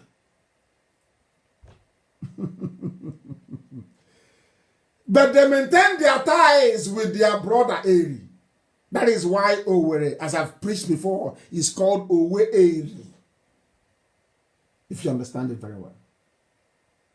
Owe Eri. Eri is the name. Oh, say I'm from Owerri. Hey, this is a number of people. You can go. I'm an Imolite. Ndiara. Imolite. Your name is Owe Eri, in recognition of the relationship between the house of Manasseh and the house of God, from which Eri came. Owe Eri. It's not Owerri. Owe Eri. And you have Mbia Eri, Mbieri, Mbia Eri. The same way you have Umuneri and Aguleri and Ora Eri. Do you want me to go into much details? Now you know. Lord have mercy. People who don't know history. It was posted on my page. Those who are saying that there's something called Niger Delta. And I said to them, how come the church, how come Presbyterian Church said, you are the presbytery of Biafra? In 1846. 1846 to 1858, during the formative years of the Presbyterian Church, from which Hope Water Institute sprang off from. The registration in England was the Presbytery of Biafra. So the white man knew that our name was Biafra. And you're telling me, I'm from, it's not Biafra, I'm from Niger Delta. Do you see how daft you are? Because all these years, Janjaweed, the Fulani, have fed your skull with rubbish. Rubbish about your own flesh and blood. Rubbish that you have become blind. Rubbish that you have become so stupid. You don't know what it means. You don't know what a conquer is. You don't know where people from Ejairan came from. You don't know where people of Ekoi came from. You have no idea. You don't know there is E2. Is people from Akwa Ibom who are listening in Bibioland, is there any place called E2 in Akwa Ibom or not? I've proven to you there is a area everywhere across our land. Is that where you have Afara? All the way through to Eche, they say they're not people. There is Afara in Eche. But the Niger Delta, these are people that migrated from my land. But all of a sudden, they are Niger Delta. I am from Afara as well. They are from Afara in Eche. Are you following? I want to ask people from Akwa Ibom, do you have ITU in Akwa Ibom or not? Yes or no? The answer is yes. We have it also in Ikuano. We have it in Olokoro. We have it in Mbuzo. There is it everywhere. So how can you say that these people are not one, they are not related? How can any sensible human being say that? And you're answering Niger Delta. But you were registered as the Presbytery of Biafra. The reason why Britain took away the name Biafra and wanted, because when they destroyed Arochukwu, our elders asked them then, but where you claim you know everything, who are we? You know what they said? They said you have no history. God, when we were growing up, we were told that we had no history. The white man, Britain, told Alamajiri what they are doing, and Alamajiri forced Obasanjo to take away history from schools. But unfortunately for them, before then, we were fed enough. Because in 76 we were in school. We knew so much. Even at that small age, we knew so much about our history. They destroyed Arochukwu. Our temple in Arochukwu was destroyed. That's some idiots call it Pinokpabi. People who are fools. And I said to them, because you know no history, because you know nothing. If you look at the reason why Elohim destroyed the temple in Jerusalem was because the priests were worshipping idols. That's all. The same thing happened in Arochukwu. And the same Elohim destroyed Arochukwu as well. As the temple in Jerusalem was destroyed. Exactly the same way, exactly the same pattern. They decided to go and worship idol.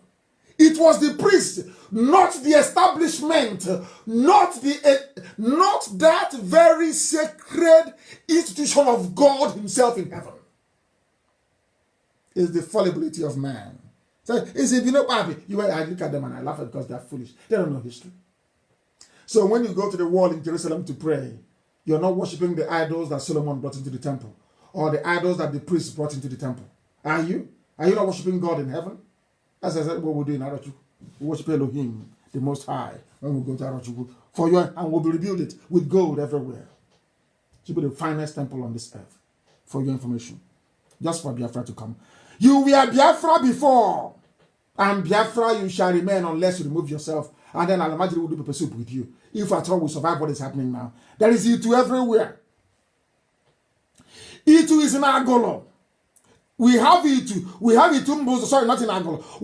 I just want to prove that all our names, we are related. All of us, we are related. That is why you have, there's something called Ipob. When you grow up as a child, maybe you're the second, because the first son will inherit the father's compound. That's how it's done in the past. People don't know their history. And from your father's compound, you now move as the second or the last male child or whatever. If you go somewhere else and you build. You take your mom with you. You take your wife or your wives with you. You go to the new place and you establish. And you answer your father's name even in that very place. That's how we have one this and that.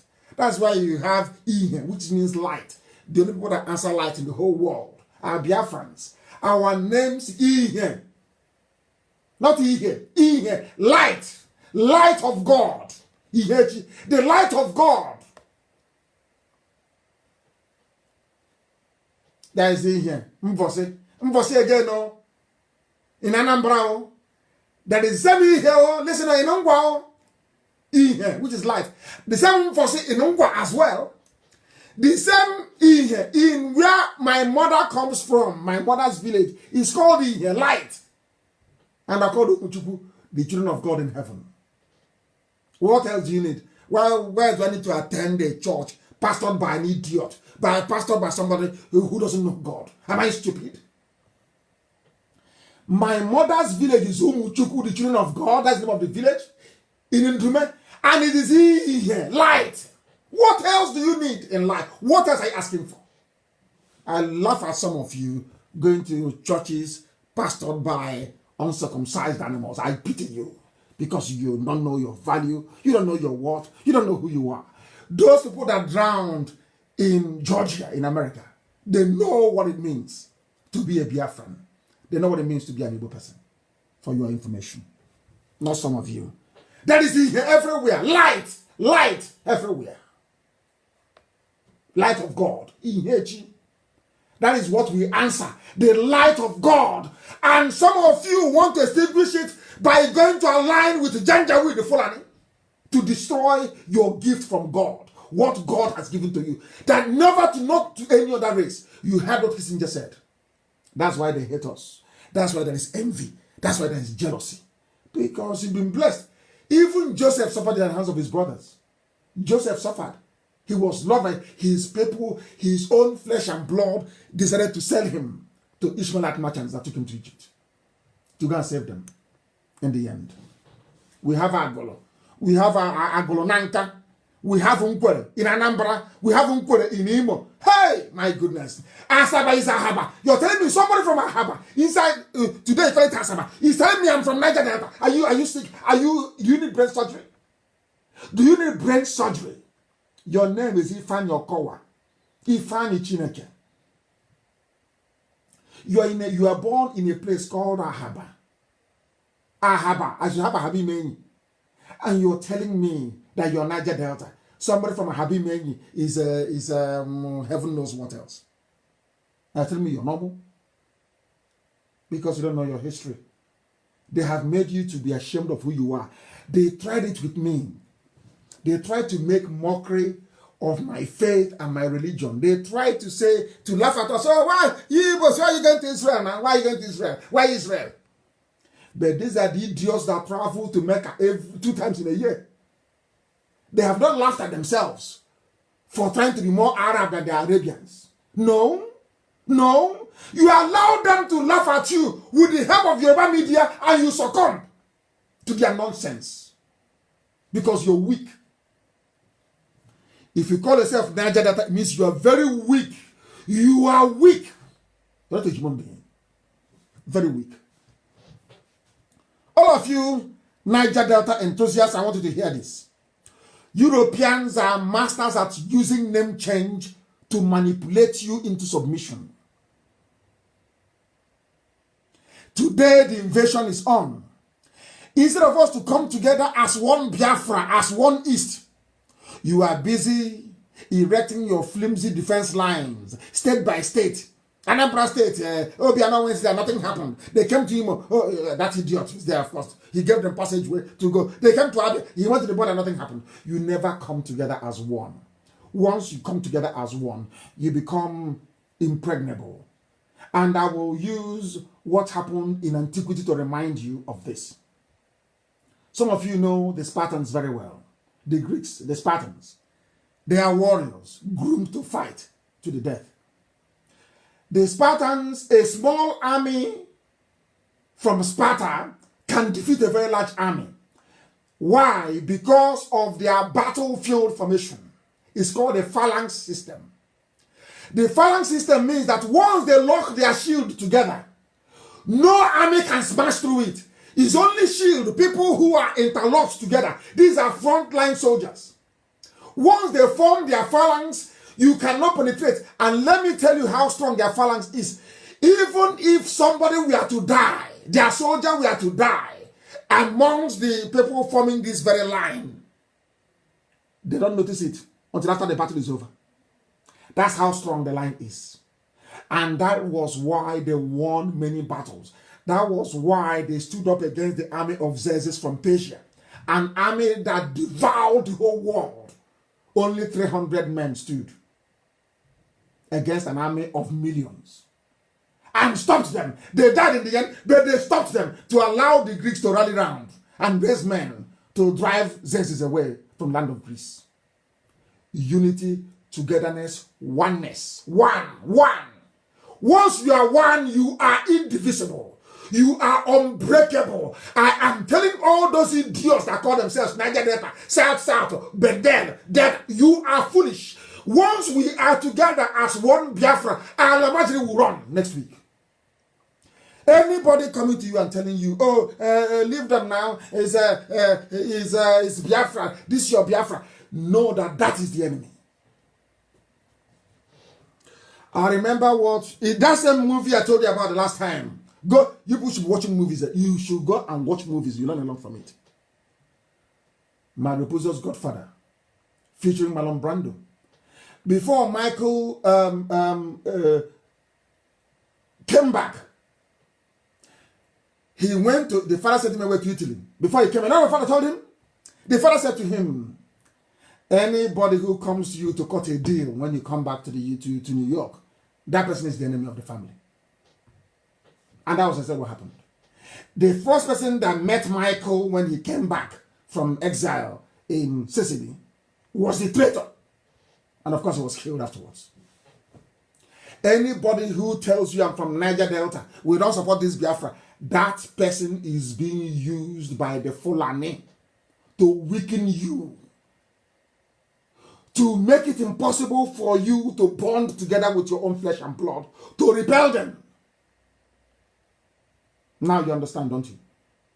Maybe next week I'll repeat the same thing. I will repeat the same thing. Wike is the one fighting at the front line. Wike is the one fighting, and he needs help. He needs the help of, forget all that nonsense they're telling you about hotel this and hotel that. He needs help, and that help must come from everybody, because he is defending our land. It's burning our land. There was a publication in Vanguard newspaper about, I made a statement, it's there in Vanguard. Go to Vanguard Facebook page, is there. You will see it. I said there is nothing like Niger. You know, I call it spade a spade. I don't have time for stupid diplomatic mess. I have no time for that rubbish.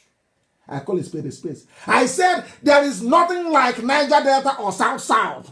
They said nothing like Niger Delta or South South. Nnamdi Kanu IPOB leader speaks. Hey, you look at Alamajiri from everywhere.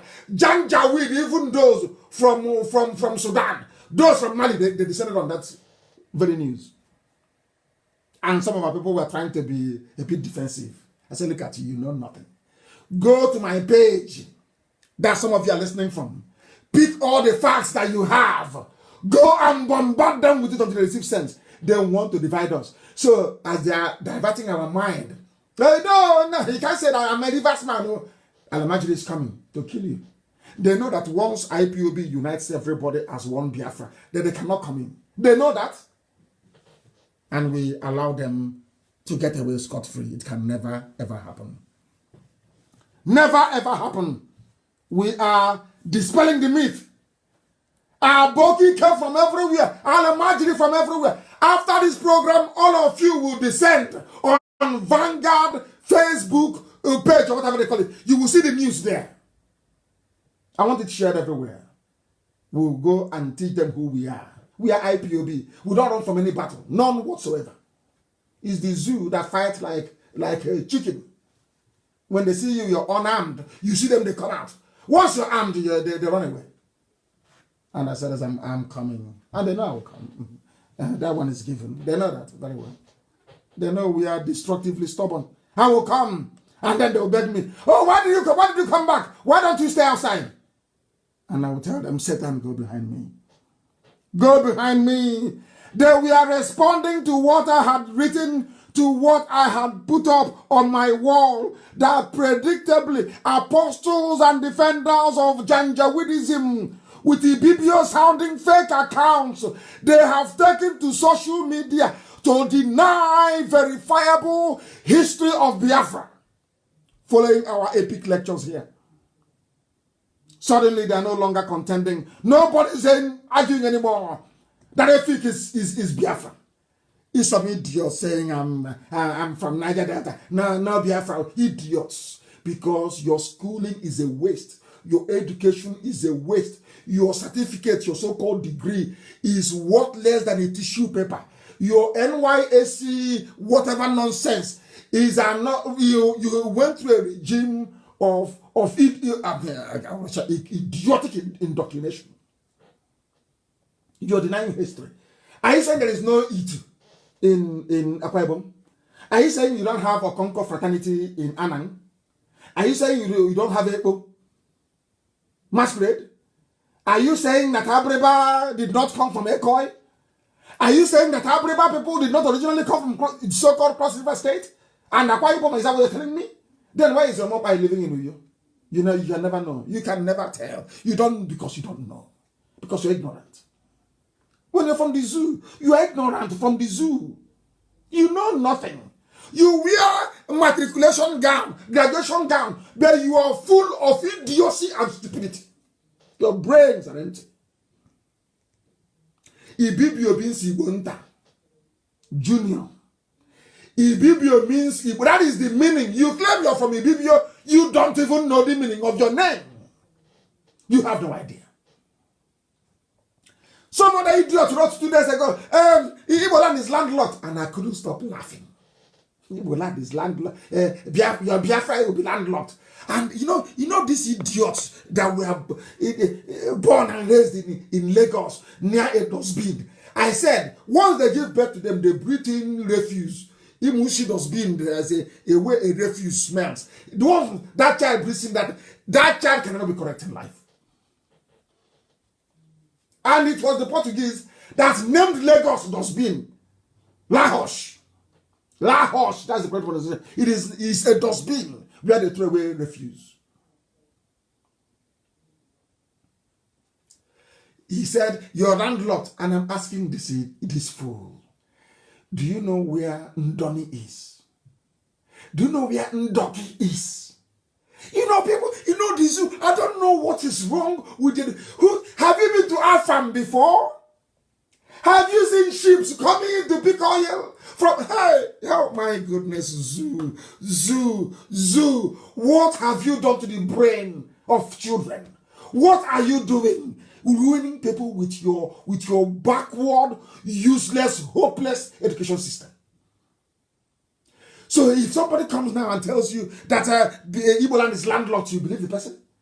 Have you been to, hi, my goodness. You simply follow Imo River and see where it ends up. You know Imo River, the one you cross before you enter inside Obibo. A place is answering Obibo is not Igbo land. It's somewhere called South Delta. Okay, if your names are original, why has it been anglicized? Somebody's from Obibo and you're from Niger Delta or South. Does that make any sense? But somebody is from Bomosho. They are Yoruba. They Oduduwa. Somebody is from Katsina. They are ours, of course, now they've been by the Fulanis. They are Fulani Caliphate. All original African names. You, where are you from? I'm from Obibo, but I'm Niger Delta. Are you not daft? Do you see how stupid you are? Do you see how foolish you are? Mad people everywhere. I educated them, I told them. As far back as 1875, way back before even Lugard ever dreamt. Lugard was in kindergarten. Lugard was in diapers, in pampers, running around. Lugard that created you zoo monkeys. The Lugard that made it possible for you monkeys to exist in the zoo was in diapers, in nappy. 1875. When the King of England and the ruler of Britain sent an emissary, a consul, to Biafra with official documents. And where did they come to? Ijaw land. They came to Calabar, Efik. They came to Ibibio. They came to Igbo land. It was called Biafra. Britain knew our name was Britain knew our name was Biafra. According to their own documents, as way back as 1875, Britain wrote Biafra, sent an emissary. They did not send an emissary to Yoruba land. They sent one to Dahomey, which is current today Benin Republic. They never sent one anywhere else, nowhere else. They didn't send one to Alamaji, no, but they sent a consul to Biafra land to go and negotiate. But to tell you how wicked and evil they are, not British people, but those at that time, up until 1970 of Harold Wilson, to tell you how evil they are. When they now came in and realized how clever we were, King Jaja of Ipob, everybody, how, that's Jaja Wachuku, if I'm not mistaken, isn't it? But he's Niger Delta. Hey, Jaja Wachuku, they call him Jaja Wachuku, like weak to weak. Names without meaning. Just to cut you away from your bloodline and destroy you. Which they have done. Is that not what they're doing? Is that not what they're doing? I'm asking you. As far back as 1875, Britain called us Biafra. But the same Britain decided to demolish everything, told us we have no history. Nothing. And now named us Nigeria. And all of you are jumping up and down. I'm a Nigerian. Shame on all of you. If Biafra, I asked a simple question. If Biafra was not a nation, why would the king of England send a consul to Biafra with letters? Dear me, this is if it is one if you says Iberiberism. Iberiberism. The same thing they did in Israel, as I told you. If they want to destroy you, they first of all change your name. Now what we have is West Bank. Instead of Judea or Samaria, it's now called West Bank. Does that have any meaning? West Bank. Bank of what? Of River Jordan. West Bank. Is that somebody's name? So somebody who has been living before Britain came is now answering a West Bank citizen. West Bank. Oh, dear me. West Bank, that's your name. Instead of Britain to call it Samaria or Judea, they called it West Bank. And I asked them, what is the name in Arabic? If you claim it doesn't belong to Israel, now what is the name of that place in Arabic? They have none. But Israel has a name. Samaria. Or Judea. That's what they do. Unless you are educated, you cannot know this. Unless you are an intellectual, you cannot know these things I'm telling you. You have to be learned. You have to be well read to understand what I'm talking about. That before they destroy you, they first change your name. So when you're crying, nobody will know who is crying. Can you imagine coming to the war stage and saying, oh, people are complaining from the West Bank. West Bank of where? Of the stream behind my house? Who are West Bank people? But once you say people from Samaria or Judea, you remember your Sunday school. You remember Judea. You remember Samaria. That is in the land of Israel. The blessed land of Israel. So somebody wrote to me and was trying to say, I mentioned Gaza as being very old, as Philistine. They didn't quite understand what I was saying. So they wrote to me trying to correct me that is out of ignorance. They didn't know what I was talking about. Sometimes when you listen to me, you have to listen very carefully to understand the meaning I'm trying to convey. It's very, very important you do so, please. Next time, Lugard wrote a letter. I'm sure you know this.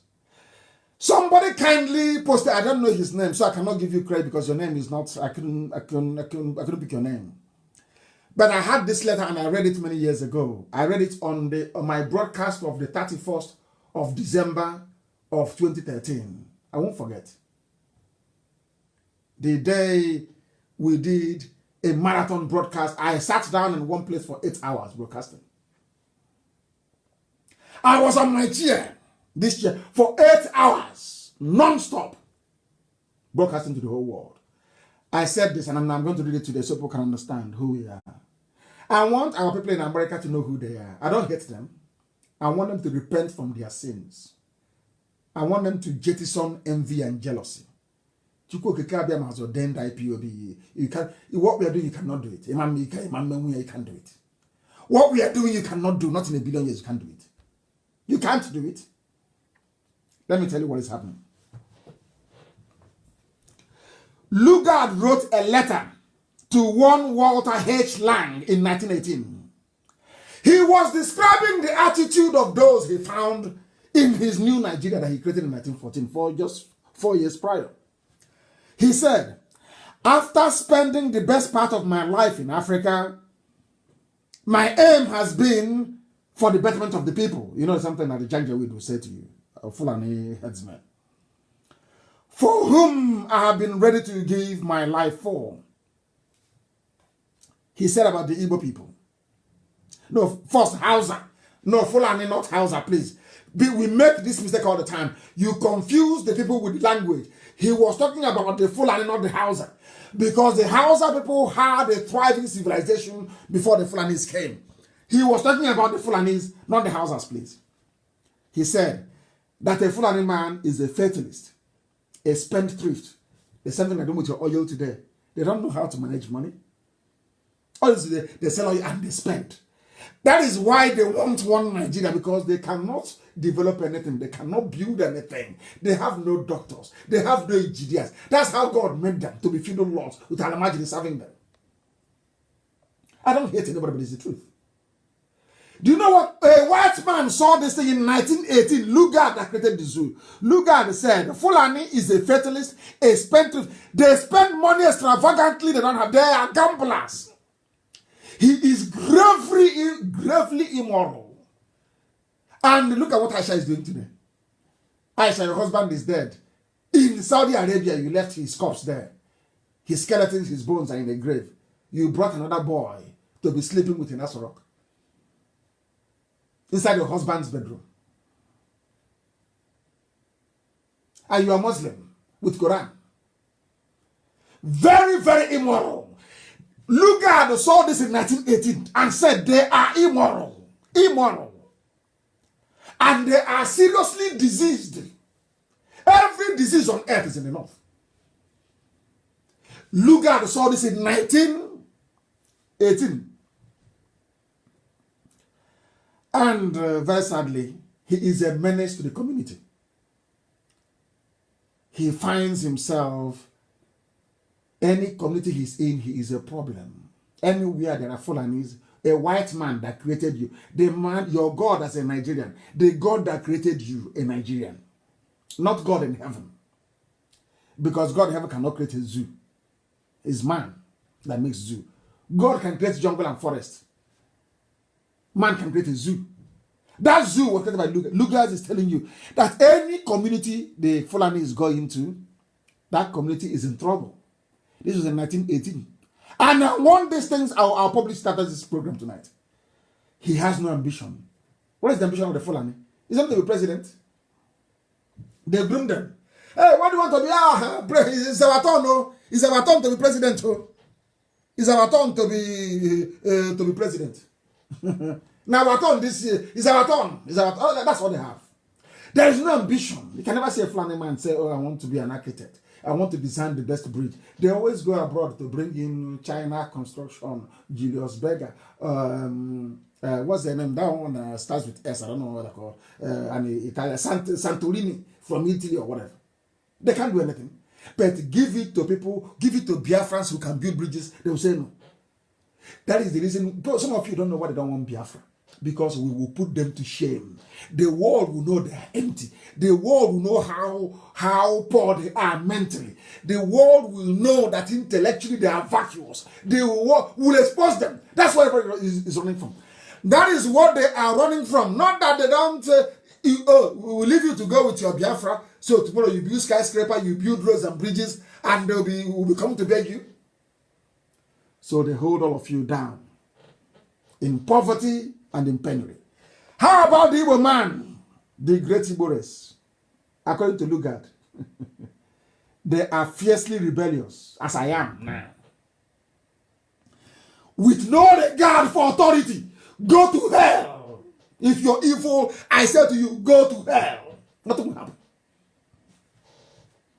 They are very industrious. Of course, we are hardworking and highly religious. You see, Fulani with their a white man took their Quran through it and said, you don't obey Quran. A white man told Fulani, you don't obey Quran. You people, you are immoral. Look at them telling you, oh, you did this. You are in a nightclub. Don't drink beer. But Aisha is living with a young boy inside a rock. Are all of you blind? Are you telling me that you're all blind? You cannot see the small boy that woman is sleeping with in Rock? Are you blind? Deceivers. Keep on deceiving yourselves.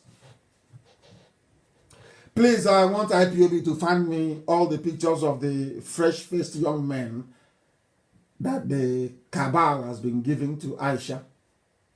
Publish all those pictures so that the world will know that Aisha is immoral. Fulani is immoral. They don't follow the Quran. Fulani, they are not good Muslims. They can never be. Islam doesn't allow for such. Your husband, because of power, because of money that you have from Halliburton, you are corrupt. Your husband, before he died, was corrupt. Buhari was corrupt. Stole money from PTF, from everywhere. You have money. Why do you need to insult the memory of your husband by abandoning him in a grave in Saudi Arabia to take a lover and move into Asarok because of power and money? And you have that, you cover your head with that, is it hijab or whatever they call it, to pretend that you're pious and religious, but you're not. You are a deeply immoral woman. Deeply immoral woman you are. Very sad indeed. Very, very sad indeed. An Igbo man can be highly dangerous to be trusted with. And it is true. Don't you see didn't we trust him? What did we do with that trust? We have our faults, yes. What did he do with it? He went and knelt down in front of Tinubu begging for governorship. Knelt down in front of that is what that idiot Okutubi has against him. The video of him kneeling down and begging to be made vice president. You don't know that? They wonder how we know. Did you kneel down to beg? Were you videotaped or not? That is that idiot, that criminal. That one we got hold of him, he will know. Do you know that Nyawodo sent another group of Ohanese youths to go to Hopus or to go and ask for money a few days ago? Are you aware of that? No morality, no conscience. Anything goes. Nyawodo was defending an election that Rochas was rigged into Senate. They were defending him. These are the elders, man, if you want us to respect. So look at least he was right in his analysis. They can be dangerous to be trusted with when it comes to power. Look at their behavior. That is why when they see us, they are astonished. They say, how do you manage to do this? I say, because we are unbribable. We are unbuyable. You cannot buy us, you cannot bribe us. Incorruptible. Incorruptible. Whiter than white and whiter than snow. How about our brothers in Yoruba land? This is what Lugard said, not Nnamdi Kanu, please. Before you hang me. I have Yoruba blood. I have cousins. I have nieces. I have nephews who are Yoruba. I have them. So let me read what Lugard said about Yoruba people. I can freely say that the Westerners are the lowest. Not me. Very seditious. You know what that means? They like to knock two people's head together. Bring trouble and they escape. Seditious. And very disloyal people. Afonja is an example. They are the most purely prompted by self-seeking money motives than any other people. Not me.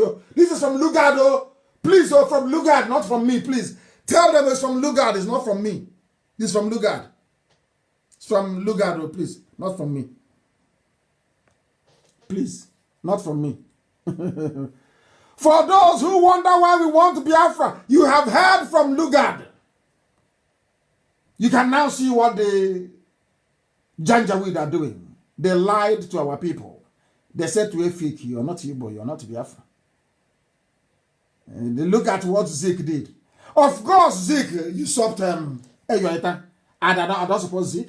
I've always condemned him. He's not right. But does that mean that Igbos are domineering? The answer is no. Igbos, they have the population to raise an army to conquer anybody in the East. But as I told you on Sunday, that is something that God will never allow. And I want to tell you why we are suffering today. Part of our problem, of course, we are rebellious towards God. We started to worship idol. Somebody will go somewhere and carve a stick and be talking nonsense. That's not Elohim. And mind you, when I was in Israel, people used to go into the bush to go and pray. You'll be shocked, ain't you? In Israel, they go into the bush. They go to a tree and they begin to pray. In the place where I stay in Israel, you see them in the bush, they are praying. No forces. You don't know. Ignorance is a disease. A disease. What our ancestors used to do, they do in Israel till tomorrow morning. They go into the bush. But a wise man came with his abracadabra. Now what can we do? And we followed him. Because our names were taken away from us. We don't know who we are. Do we? And there was actually a Portuguese Jewish man who recognized and said that these are Biafrans, that they are Jews. And came to Bonny. Do you know the meaning of the name Bonny? Do you think that Bonny is an indigenous name? Bonny is not an indigenous name. Bonny means beautiful people. That was the name the Jewish brother gave to Bonny people when he realized that they were Biafrans. that they were Jews, he named them Bonnie, which means short for Bonita. Very pretty. That's how you got the name Bonnie. Is Bonnie a local name? Of course not. They don't know this. We must teach them. The greatest university on the face of the earth. The very greatest.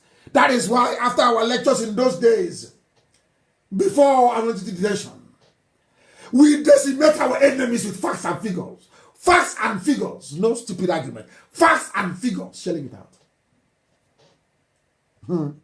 Who are the Fulani? They are diseased and immoral. Like Aisha Buhari and COVID-19. Very sad indeed. They are killing us. But nobody, you know what I find? I want to tell people who, I don't know, I hope our time is not, we've gone past 2 hours, but I must lecture, please.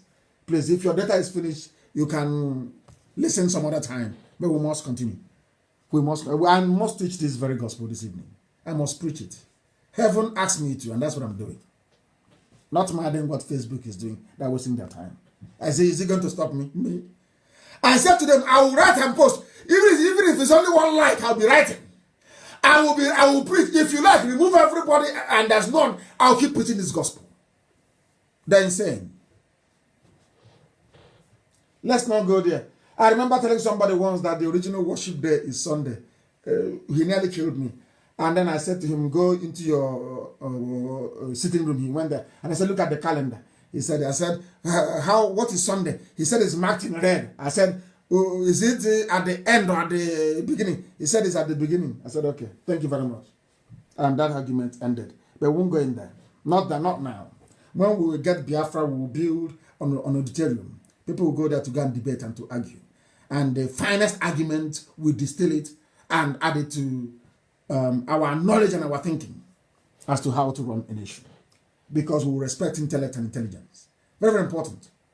Not the fact that you have a degree doesn't mean you have sense. So please, it doesn't mean you know anything. It means you can read and write. That's all. Please, before you think he's bring me a certificate now from a commercial school and be talking nonsense. Nnamdi Azikiwe is the cause of our problem with the so-called Niger Delta.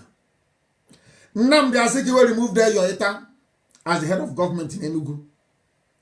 And they have never forgiven us till today. Do you know why? Because of what Lugard said about the Yoruba. Lugard said that they are seditious. Not me, Lugard said. They kept pushing them. Can't you see? They have come. They will swallow you. They will colonize you. They will do this. Now, I want to ask those who are in Niger Delta. Apart from Jonathan, every head of state in the zoo have always carried out killings in the Niger Delta. But they don't hate the Fulani. They don't hate the Hausa. They don't hate the Yoruba. It's only the Igbos they hate. Because only one man was asked to leave office for Zik. I repeat. Listen carefully to this. Some of you can remember the OD massacre, don't you? Go and Google it. Google it. Go and get ODI massacre. Who massacred people from OD? It's Obasanjo. But the same Obasanjo was called to open a university in Bayelsa. Now you understand. No hatred there, yes? No, they are brothers. But you hate an Igbo man. Hey, madness everywhere. Yaradua conducted incursions into Delta and Bayelsa before they had the amnesty. Have you all forgotten? Have you ever heard anybody from the Niger Delta lament, so-called anybody who stupidly refers to him or herself as a Niger Delta? Have you ever heard them before lament about Yaradua's killings before the amnesty? No. There's a song they used to play. They don't kill my mama, them, papa, them. Remember that song? I don't know. I have a very terrible voice. There was a song somebody sang from Warri. They don't kill my mama, them, papa, them, my sister, them, papa, and all that rubbish. Go and look for the song. It was under Yaradua. Yes, they killed all of them. But they're in love with Fulani. No problem. Did an Igbo man kill you? No. Why do you hate an Igbo man? Because you removed their Yoeta, or because the Fulani and the Yoruba asked you to. They told you to. You don't know you're an Igbo person, do you? Is Isoko not Igbo? Is Yoruba not Igbo? Look at your names. I don't Igbo. Oh dear me, these people. The same thing they did to Israel. Judea and Samaria, cut them into two. The northern kingdom and the southern lower kingdom. And the Assyrians came and ravaged the northern kingdom. Only Judea held out, only for some time, and Judea also fell. Imagine if Israel were together, the north and the south. Do you think the Assyrians could have defeated them? No. You never learn. But you have the Bible. I have it here. I have the Torah. I don't have the Bible. I have the Torah with me. That's what I read. Go and read your own Bible. Read it very carefully. Everything you need is there to make you a proper human being, to reason very well. Obasanjo can kill you in Udi, slaughter you, murder you, sack all of you, bomb you from the air. You did nothing. You still love them. You don't hate Yoruba. Yaradua came and killed you. You don't hate them. When the first thing Buhari did when he took over power was to bomb the creeks of Calabar, kill people with napalm bomb. No one, you don't hate him, but you hate an Igbo man. You hate your own self. Hey, unbelievable. You see your stupidity in the zoo? See what they've done to you? We even have it amongst ourselves, so don't forget that. It's everywhere. It's our stupidity. Zeke removed that because of that the whole world must come to an end. You forgot who Margaret Ebo was. Margaret Ebo, have you forgotten her?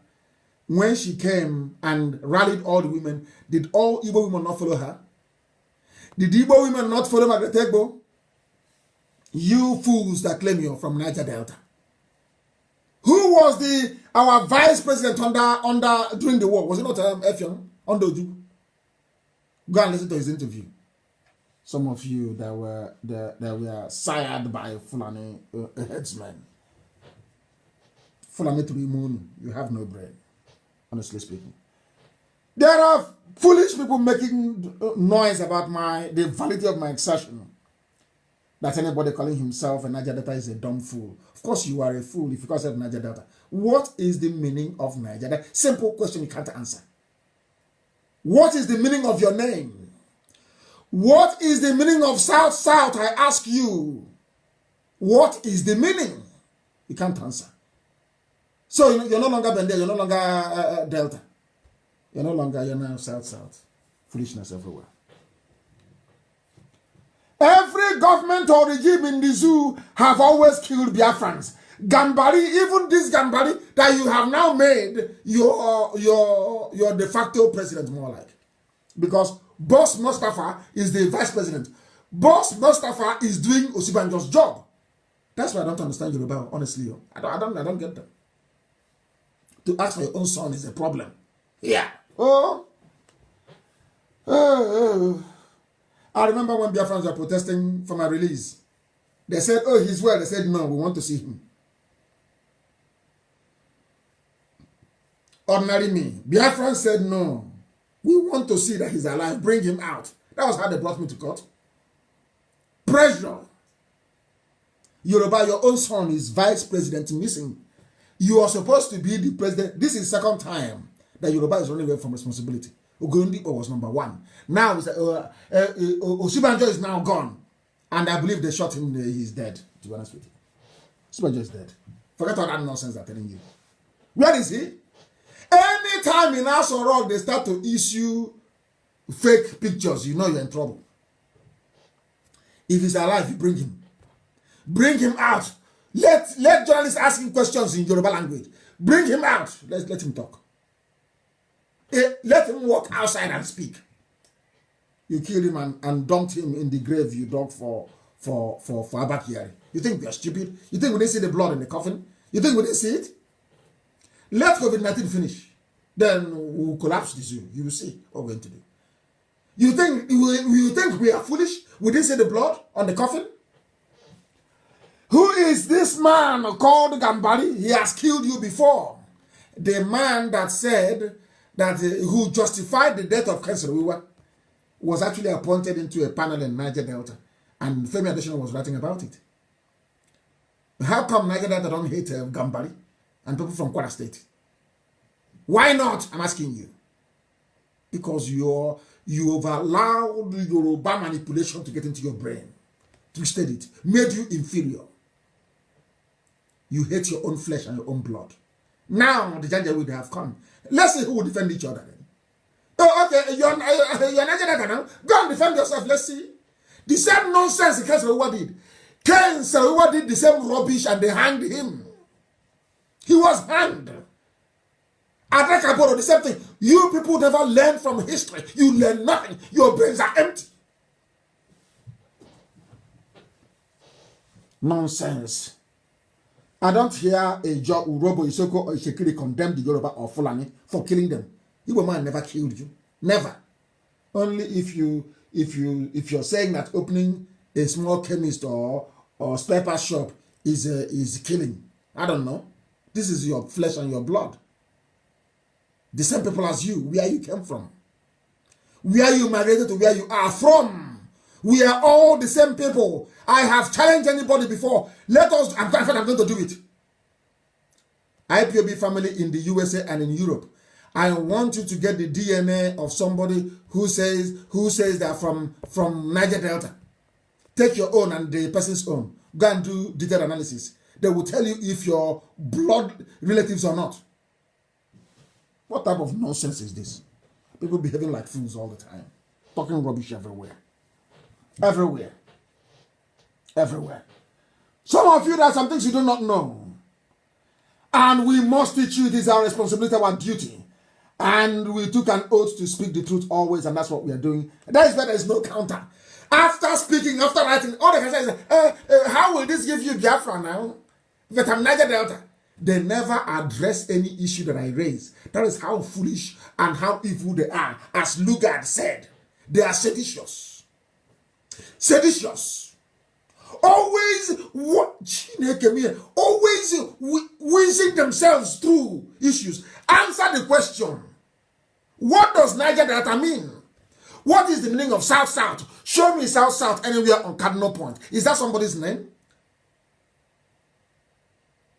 Can you go to England and you say this is South-South or West-West in England? Are you people insane? Are you insane? On Sunday, you go and give them money, 6 million from Aba. They take it to Lagos. When the time comes, they burn your shops. That's how foolish you are. But if your fellow brother, why am I even blaming those that are saying? How about Igbos themselves? Are they not behaving foolishly? Your brother will open a church, you will not go. Your sister will open church, you will not go. But once the church is from Yoruba, from Awasa, from Fulani, you go and you give them money and they buy jets. And they build schools for their children. And they go to Facebook and insult you. And say you're fools. You see them, you because have no shame. All that is envy. Envy. Oh, let me go to his church now and support him. And tomorrow he'll be bigger than me. Envy. But you go to somebody who is uncircumcised. A former Muslim that turned into Christian. You're not ashamed of yourselves. Oh, dear me. Oh dear me. We must preach this very gospel. What some of us do not know is that the promotion of the doctrine of Niger Delta is a British containment strategy. Call them Niger Delta, isolate them away from the Igbos, the clever words, you know that's British. Move them away.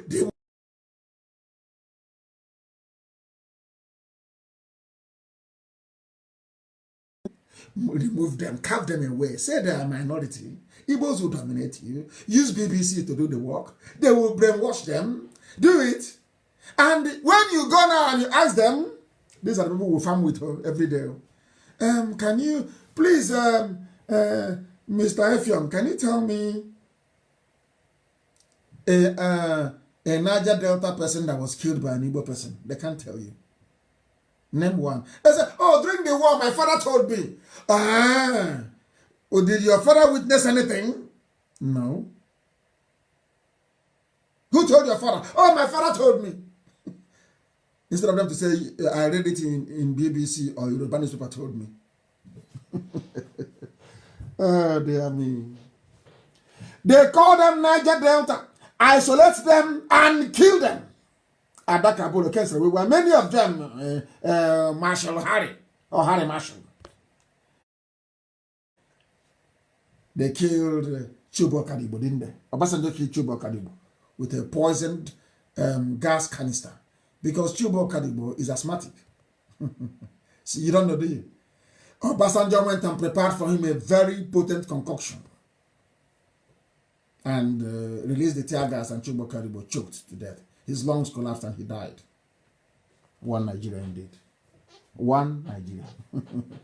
One Nigeria. Even in the zoo itself, they don't know who they are. They don't know where the Chinese doctors are anymore. Nobody knows if they're doctors, if they're scientists. Nobody knows. Nobody. But when they were coming, I told you who they were. I told you that they are not doctors. I told you live on air on Radio Biafra only 2 weeks ago or 3 weeks ago. I told you they are not doctors. I told you. Now they are missing. Nobody knows where they are. And it's a country. They went to the airport to go and pick them up when they came. What is happening in the zoo is beyond belief. Beyond belief, and that's almost collapsed. I'm only feeling sorry for them. I want to wait for coronavirus to. Once the whole world opens up, then you see our game changer. I know you want to start your war before then, so the attention of the world can be taken over. Because what they have done is to go for broke. Instead of Nnamdi Kanu to expose us, and we go to jail, we start a war everywhere in the south. So the world will be talking about the war. That's Aisha. Aisha is a mother, but look at what she's planning. A woman to kill other people's children. And she has her own. Not knowing that we can also find her children. But when I say it now, they'll cut out this part and send it to via diplomatic cable to the whole world. Nnamdi Kanu wants to kill the children of Aisha Buhari. No, of course not. That's what I'm saying. But I'm saying that Aisha Buhari is there, plotting to kill other people's children, fathers and mothers in the south, because she's the one now in charge. Minister of Interior, Ogbeni Rauf Aregbesola, disclosed that the 15-member Chinese medical team came into Nigeria on the bill of CCECC, and that they are still in the country. A Chinese company, a Royal Niger company, Mark II, brought in people for your government. Chinese. You have no shame. When a white man insults you now, or when they knock you about like football in China and call you monkeys, say don't come into McDonald's, you start crying. But do you see how you're demeaning yourselves? Do you see how you insult yourselves? Do you see how you debase yourselves? Have you seen it? You don't know where they are. But you brought them in. Now is a CCECC that brought them in.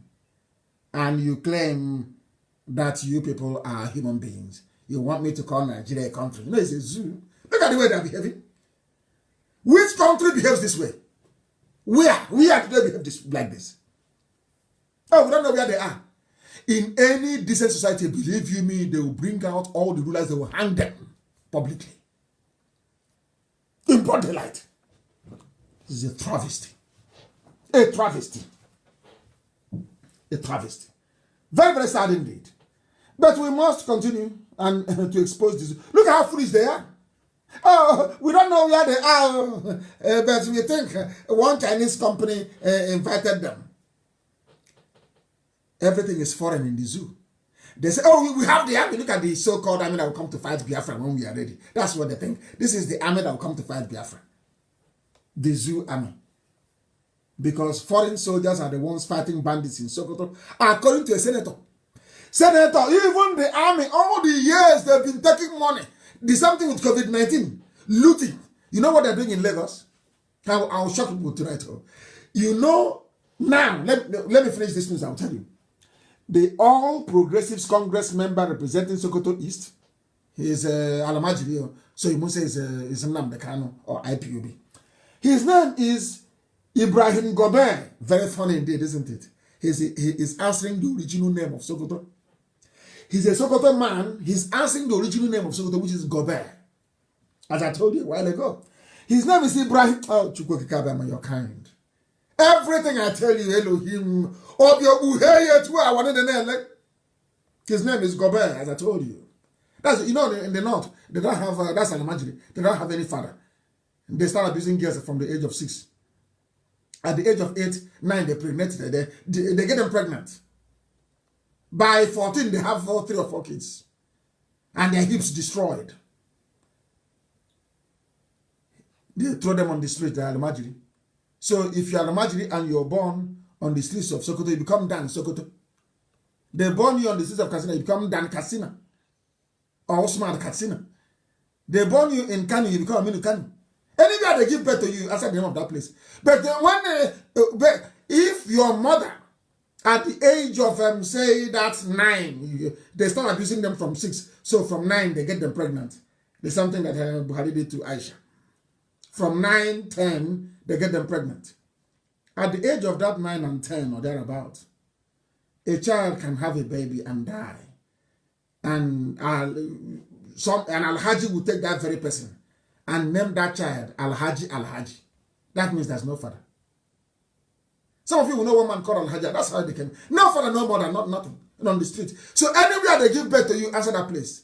If they give birth to you in Tafawa Balewa, your name is now Tafawa Balewa. That is the people you have the same country with that you're defending. Hey, this is our one Nigeria. Hey, let's keep Nigeria one. Yoruba, you are seditious. That's what Lugard said. You're talking about one Nigeria as a way of spiting the Igbos. Let's spite them. People say I shouldn't preach this. I must speak the truth now. If you do well, I'll praise you. If you do bad, the world will hear it. That's who we are. That's who we are. Ibrahim Gobert. He stated this on the floor of the House. Do you know what he said? Nigerian military is no longer capable of saving also from bandits in Sokoto. One Nigeria. Legendary zoological republic.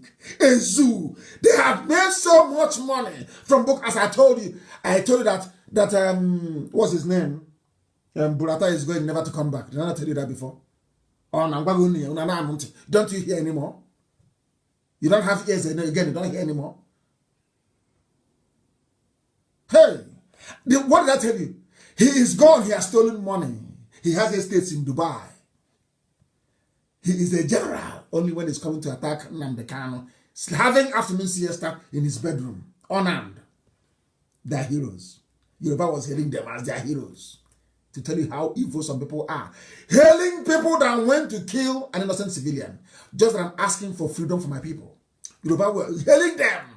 Well done, boys. Well done. Now Burata has run away. Everybody's on the run. Now bandits are overrunning Sokoto. And they're bringing in troops from Niger. Because they're brothers now. They're all the same people. No borders, no immigration, nothing. Anybody can come and go as they please. Nobody knows who's a Nigerian and who is not. So, today they said there are 205 million. Next week it will be 219 million. Because you can come from anywhere in the north, in the south. Once you're slightly Arabic, you speak a bit of anything at all. You come in with your Quran, you're Nigerian. These are the people that some idiots are telling me they can save.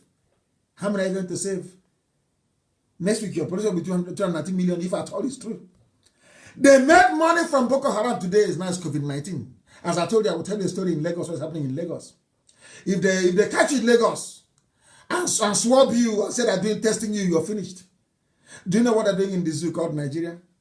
If you diagnose anybody with COVID-19, you get 50,000 naira every week. Once you manage to kill that person with injection, a concoction, a cocktail of poison, you get 150,000. COVID-19 is a business in the zoo. Business of death. That is your country for you. That is your one Nigeria. But will Yoruba see all of these things? No, they can't see it. Why? Oh, it's our turn, not 2023. Seditious, according to Lugard. Very sad indeed. I tell you, I've told you how the Igbos are. I don't spare anybody. I tell you the truth. If you like, you repent. If you like, you don't. But that is why IPOB is undefeatable. Because we ground them, we refine them, we purify them in the furnace of truth. Purification. That is why we are indestructible.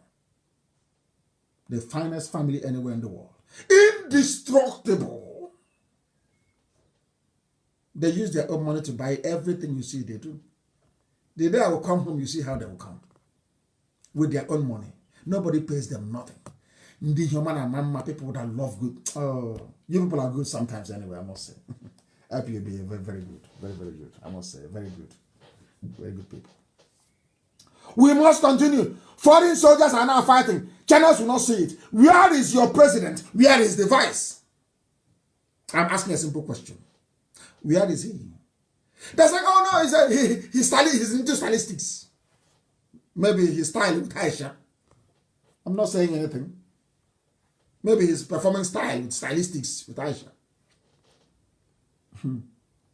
Where is your president? I told you here again live on air a few weeks ago that the clown there cannot speak. He's only there to wear a mask and pretend he's shaking somebody's hand. That is why he cannot speak. He cannot wear a mask either. Why can't he wear a mask? As I tweeted earlier, he's wearing one already. He cannot wear another one. Because when you wear a mask, if you want to speak, sometimes you touch your face to remove it. Have you ever seen him touch his face before?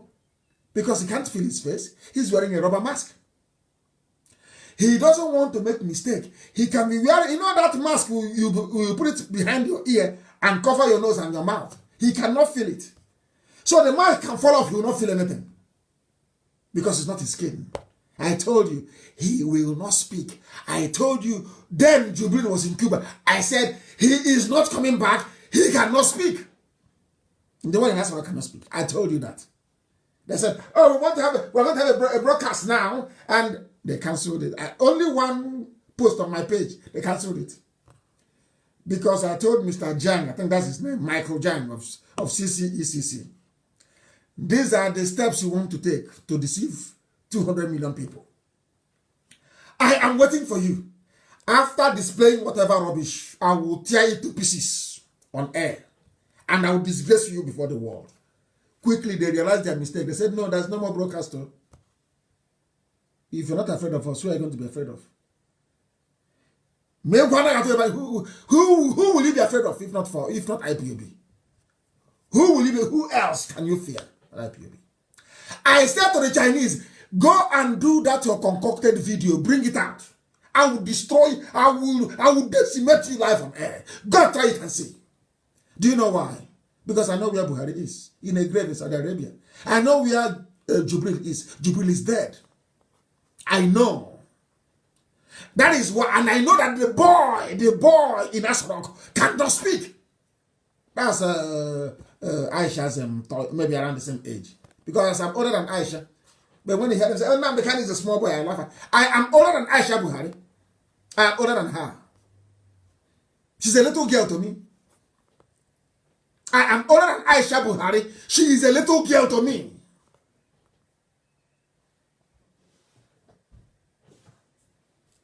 If you see how Igbo people defend their Yoruba churches, you'll be amazed. They can't defend their village like that. I keep wondering, are you sure they're Igbo? Are you sure they're Biafrans? Hey, my goodness me. That is the saying where we come from now. Look, village chicken. You know that village chicken you see all the time with that swag. You know there's some chicken in the village that has no swag. You know those chicken that looks a bit dirty. That it tastes well. You know that chicken that has no swag. It doesn't work very well. The one that they like is the one from poultry that has no taste. You know, looking white and no ajibo. You know ajibo chicken. They don't like the village one. They don't like it. Me, I like my village chicken. That's what they say. They prefer to give their money to Yoruba churches and then you call IPOB to come and defend your village. They get under fire you there, mad people. Go and call your GO to come and defend you. Bring him to defend you. Bring your daddy GO to come to the village to defend you. You're calling IPOB. Are you not mad? Every Sunday you pay tithe, you plant seed, you water the seed, you harvest the seed. They carry it from Biafra and they go to Lagos and share it. And you talk on their page and they tell you to shut up. You're children of Jezebel. But you want to give them money every Sunday. You're not ashamed. You have no shame. to defend. Let me see the idiots that will try and defend a Yoruba pastor in front of me. Check up on your work. Idiots. Omopa is there. There are preachers we have, all of them are there. You will go and find one and go to. Stop disgracing yourselves. You want to go to where you so Ashebi. All of you are thirsting for party. Maybe you want to go where they will invite you to party all the time. Mad people everywhere. They don't like you, they don't love you.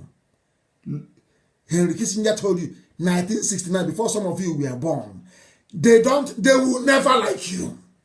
No matter what, they will never love you, no matter what you do. Instead, they go to your brothers from the coast and telling them, Igbo man is your problem. Igbo man will do this, Igbo man will do that. Your own, and we have not done something to them. There is no way we instigated Hausa against Fulani or Hausa against Kanuri. No, it's always them coming into our land, telling us who is who should to trust and who not to trust. Because only I want to knelt down for useless, dirty, ugly Tinubu to make him governor. When you insult us, you come back and you want me to respect you. You are insane. So maybe you know the Ndara. We must continue to preach this very gospel of heaven. Today we have Aisha Buhari as the epitome of Islamic immorality. A woman whose husband hasn't been buried properly.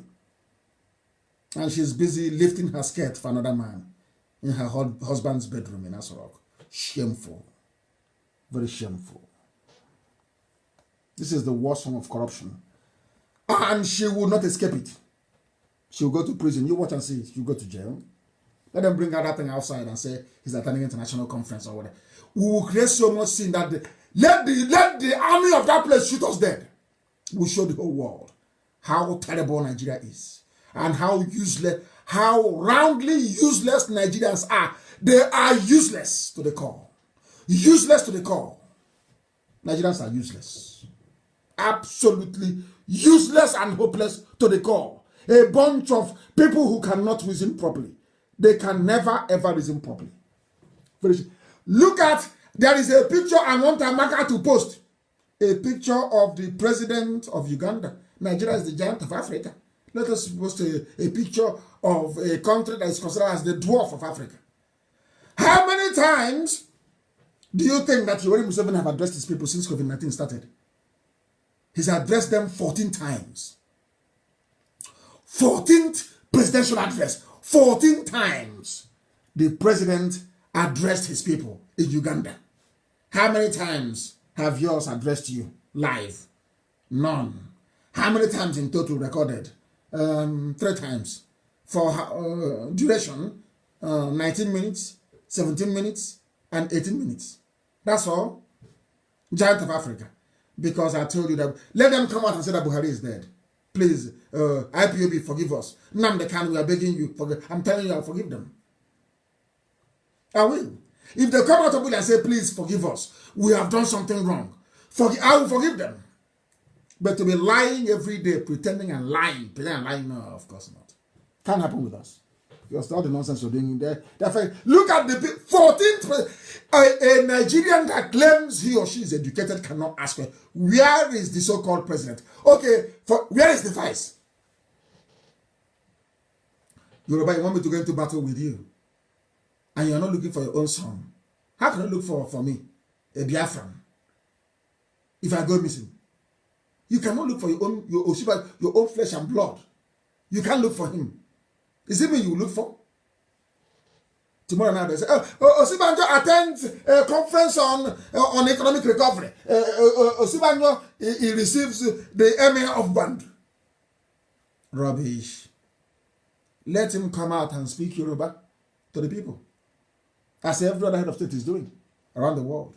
He is the vice. You people are there watching sheepishly as Boss Mustafa is doing Osibanjo's job. Who is Boss Mustafa? It's a good thing that at least PDP is learning. If you come to my page, you will learn. You will learn. You will learn. At least PDP came and they learned something.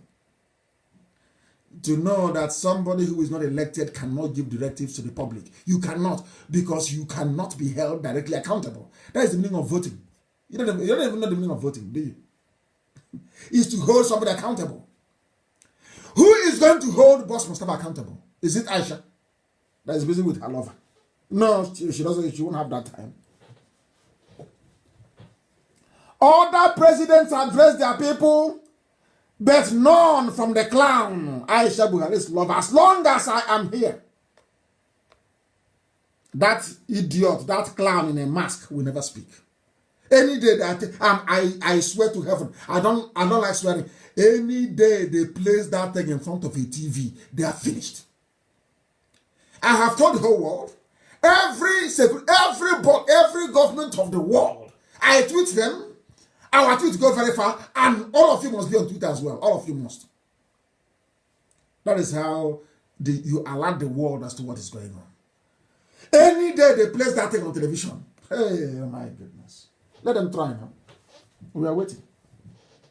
Boss Mustafa is now the vice president. I keep asking, where is Osibajo? He was seen declaring holidays, restrictions, altering the timetable, running operations and activities in the country. Boss Mustafa, ordinary secretary to a political appointee. The job of Osibajo, the same job that Mike Pence is doing in the USA, is Osibajo's job as the vice. Where is Osibajo to announce? If the person you claim is Buhari is not there, we know where Buhari is. If, as we know that Jubril is gone, then bring Osibajo and let him be talking as the vice president. Not Boss Mustafa. Not Boss Mustafa. Who is he? Who elected him? Who put him there? Oh, these people, you mean it's common sense. Pure, simple common sense. They don't have. Yeah, I'm a proud Nigerian. Please, piss off. Proud Nigerian, my foot. People who cannot reason. No wonder foreign soldiers are fighting fighting bandits in Sokoto for you. Every time the same nonsense. Every time, and they are. Let me warn our Yoruba people. This is one thing I want people that listen to Radio Biafra, they reason properly. I want you to consider this very news. Save Nigeria from disintegration. Akinteriwa, I don't know how to pronounce it, advises Gambari. Is Gambari the president? Do you see that Yorubas, they know that there is no Buhari? Do you see my anger with them? Do you see why I'm upset with them? They know there is no Buhari. How can you be saying, who is Gambari to save Nigeria? Is he the president? Did you elect him? Why is... let me close this program. I'm very, very upset, honestly. Nigeria is useless. I am very, very upset, honestly speaking. Very upset. An elder states, a grown-up man, an elderly man, a former Director General of the Nigerian Institute of International Affairs, a grown-up man who should understand the tenets of democracy, is asking a political appointee to save the nation. Then that, oh my Chineke, then where is the president? Where is the vice? Do you see my problem? When I speak, they say I insult people. Why won't I insult this man? Do you see how foolish people are? Can the whole world see it? These are the so-called intellectuals, so academics. These are the intellectuals you have. Begging. And let me warn Yoruba people. IPOB, Biafrans are not for any restructuring. That time has come and gone. It's never, ever. Because this was what I told Nyanwodo when I met him in Enugu. When I came out of detention. I met in Nyanwodo with the governors and I told them, go to Abuja and tell them that these are the things I gave them respect. These are the things your children want. They never went. When the Nigerian government said, okay, they will come and speak to me directly, they said no. So if there are Fulani headsmen in your village, if there is ISIS in your village about to attack or to kill you, you blame Nyanwodo and the governors. They couldn't do it. They were scared of them. How can I be scared of janjaweed? How is that possible? But they're terrified. Because behind the scenes, they kneel down and they beg them. Thinking we will not know. Not knowing that the M branch of IPOB is the strongest in the whole. I'm telling you, if you like, run into the tunnel, we'll find out what you're doing. Is it not very clear? Is it not very clear enough for the whole world to know? He was the former director of international affairs. He's an intellectual. But you're begging an ordinary political appointee to help you save the nation. Why don't you appeal to the president? That tells you there is no president. And Yoruba, they know there's no president. It's because any day we agree now that there is no president, hey, Nnamdi Kanu will win, the Biafrans will go, hey, that's their concern. Zoo, damnable zoological republic. Why beg one man to save Nigeria? Is he the president? Is he the president? Are you sure Yoruba elders don't know that even Osinbajo has been murdered? Because I want to know the blood in that coffin. We need to go and dig up that grave. Get a tissue from that, whoever is buried there, to make sure we do a test. Because whoever, I believe it was Osinbajo that was buried there, unless they bring him out tomorrow. I'm telling you the truth. Things are happening in the zoo. Let me play their useless channels for you. So you will hear what they are doing in the zoo. You will hear them. Very sad indeed. Very sad. One of our lead stories tonight. Listen. The whereabouts of the Chinese officials have been joined now in the news at 10 by a former House of Representatives. Listen. The Chinese, they're looking for the Chinese. A whole country. From Plateau South and East, Mr. Dachong Bagos. Thank you for joining us. An intellectual is Janjan. Yeah, thank you. Well, just a point of correction there. I'm not a former, I'm the current serving member representing Just South, Just East, before my constituents looked for you. My sincere apologies there. An intellectual is speaking. South and East, Mr. Dachong, thank you for joining us on the news at 10. Now, where does all this leave us? There are contradictions. In a country. 200 million contradictions. What's the House of Representatives really interested in their whereabouts? Now, this is why I hate channels. Can you believe that? Channels TV is asking a senator, why should you be interested in the whereabouts of the Chinese? A news organization.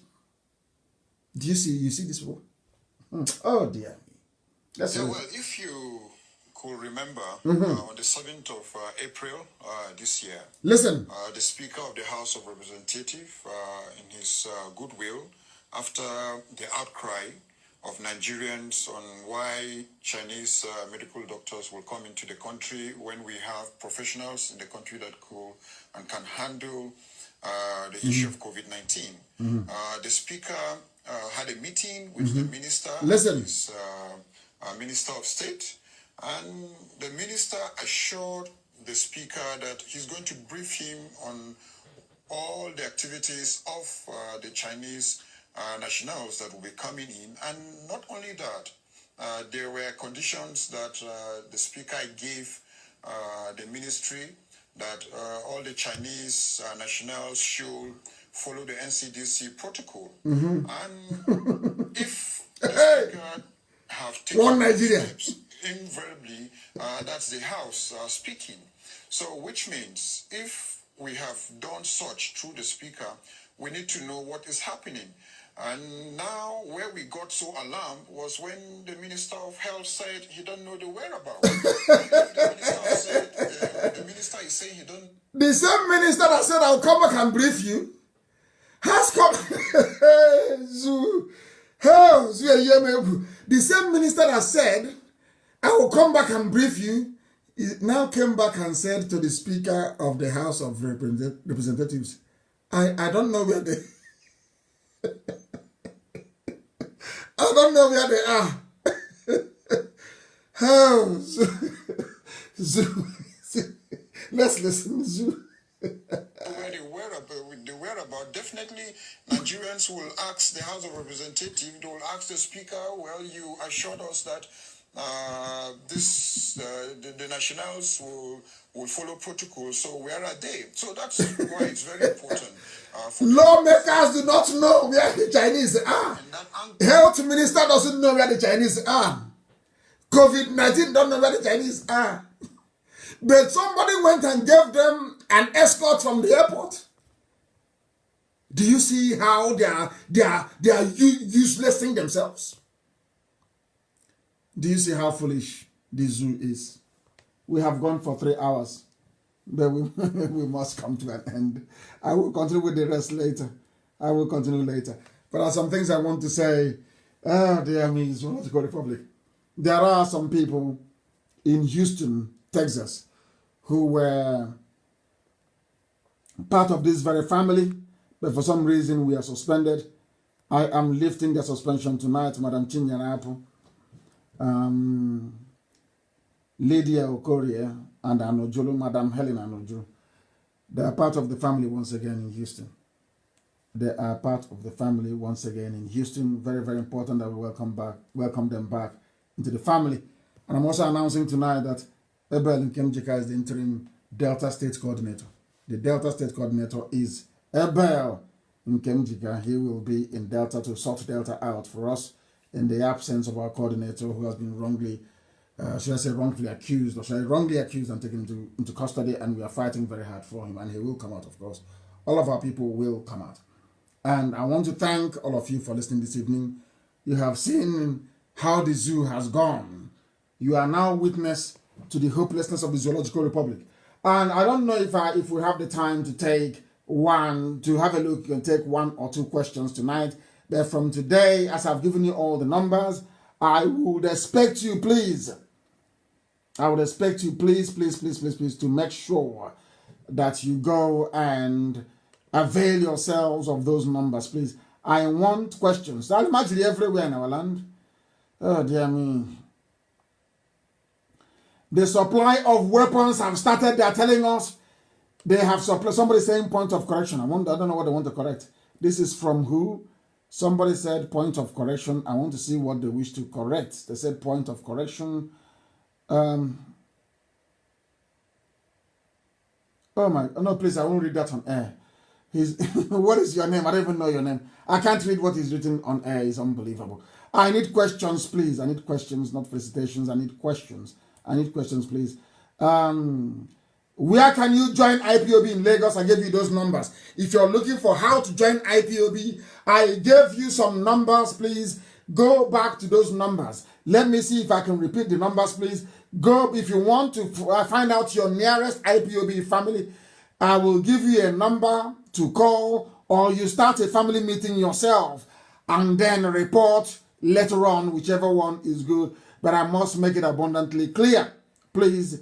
There is no soliciting of funds from anywhere. Once again, those telephone numbers are +61 43 42 94 745. I repeat, +614 34 29 4745. All WhatsApp, please. All of them are WhatsApp.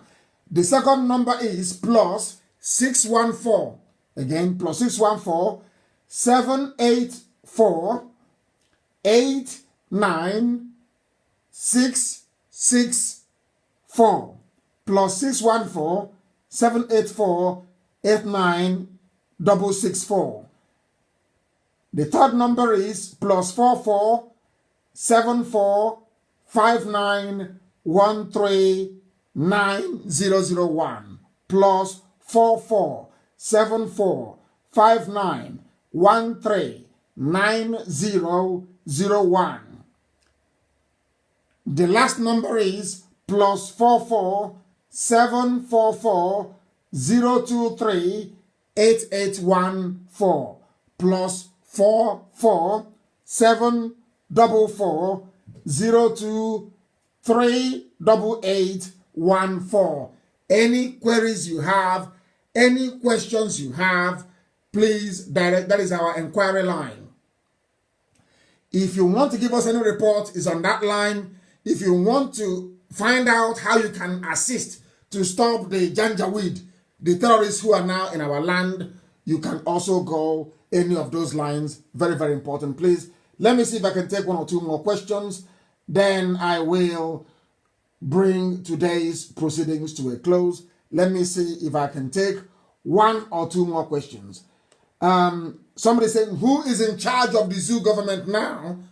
Nobody is in charge. Aisha is having fun with her boyfriend. They just brought in Ibrahim, I think that's his name, Gambari. Nobody is in charge. Anybody can do whatever you like, can steal how much. If you can steal money now and burn down the place, that's even better, because there's nobody in charge. Zoo doesn't have a government. What they are trying to do is to bring their armies down to our land, start a war, start a fight. So the world will be talking about the fight rather than what is going on in Asura, because they think that that is the best way to stop IPOB. That is the best way to stop Nnamdi Kanu. Raphael Adimora is in Cameroon, in Yaoundé, and wants to know how they can join the family in Yaoundé. Please call one of the numbers that I've just explained, and I want all our people, all our e-warriors, to make sure that those numbers are announced is everywhere, please. My name is Okon Ekpenyong. Please, sir, what is the meaning of Igbo? Igbo means Ndibo, the ancient people, people of old, people of time, people of timeless, people of ages. That is the meaning of Igbo, Ndibo. And when the first wave of the migrants came down via Egypt, Sudan, Niger Republic, and part of Yoruba land into Omambala River, the confluence of Omambala River, they found the Igbo people there. And in Agolo, when we got there, we said, this is Agolo Ozo Igbo. Agolo Ozo Igbo means the route to go to where the Igbos are living. And somebody gave them that name. Agolo Ozo Esi Agebe Ndi Igbo no. Agolo Ozo Igbo. Now you understand.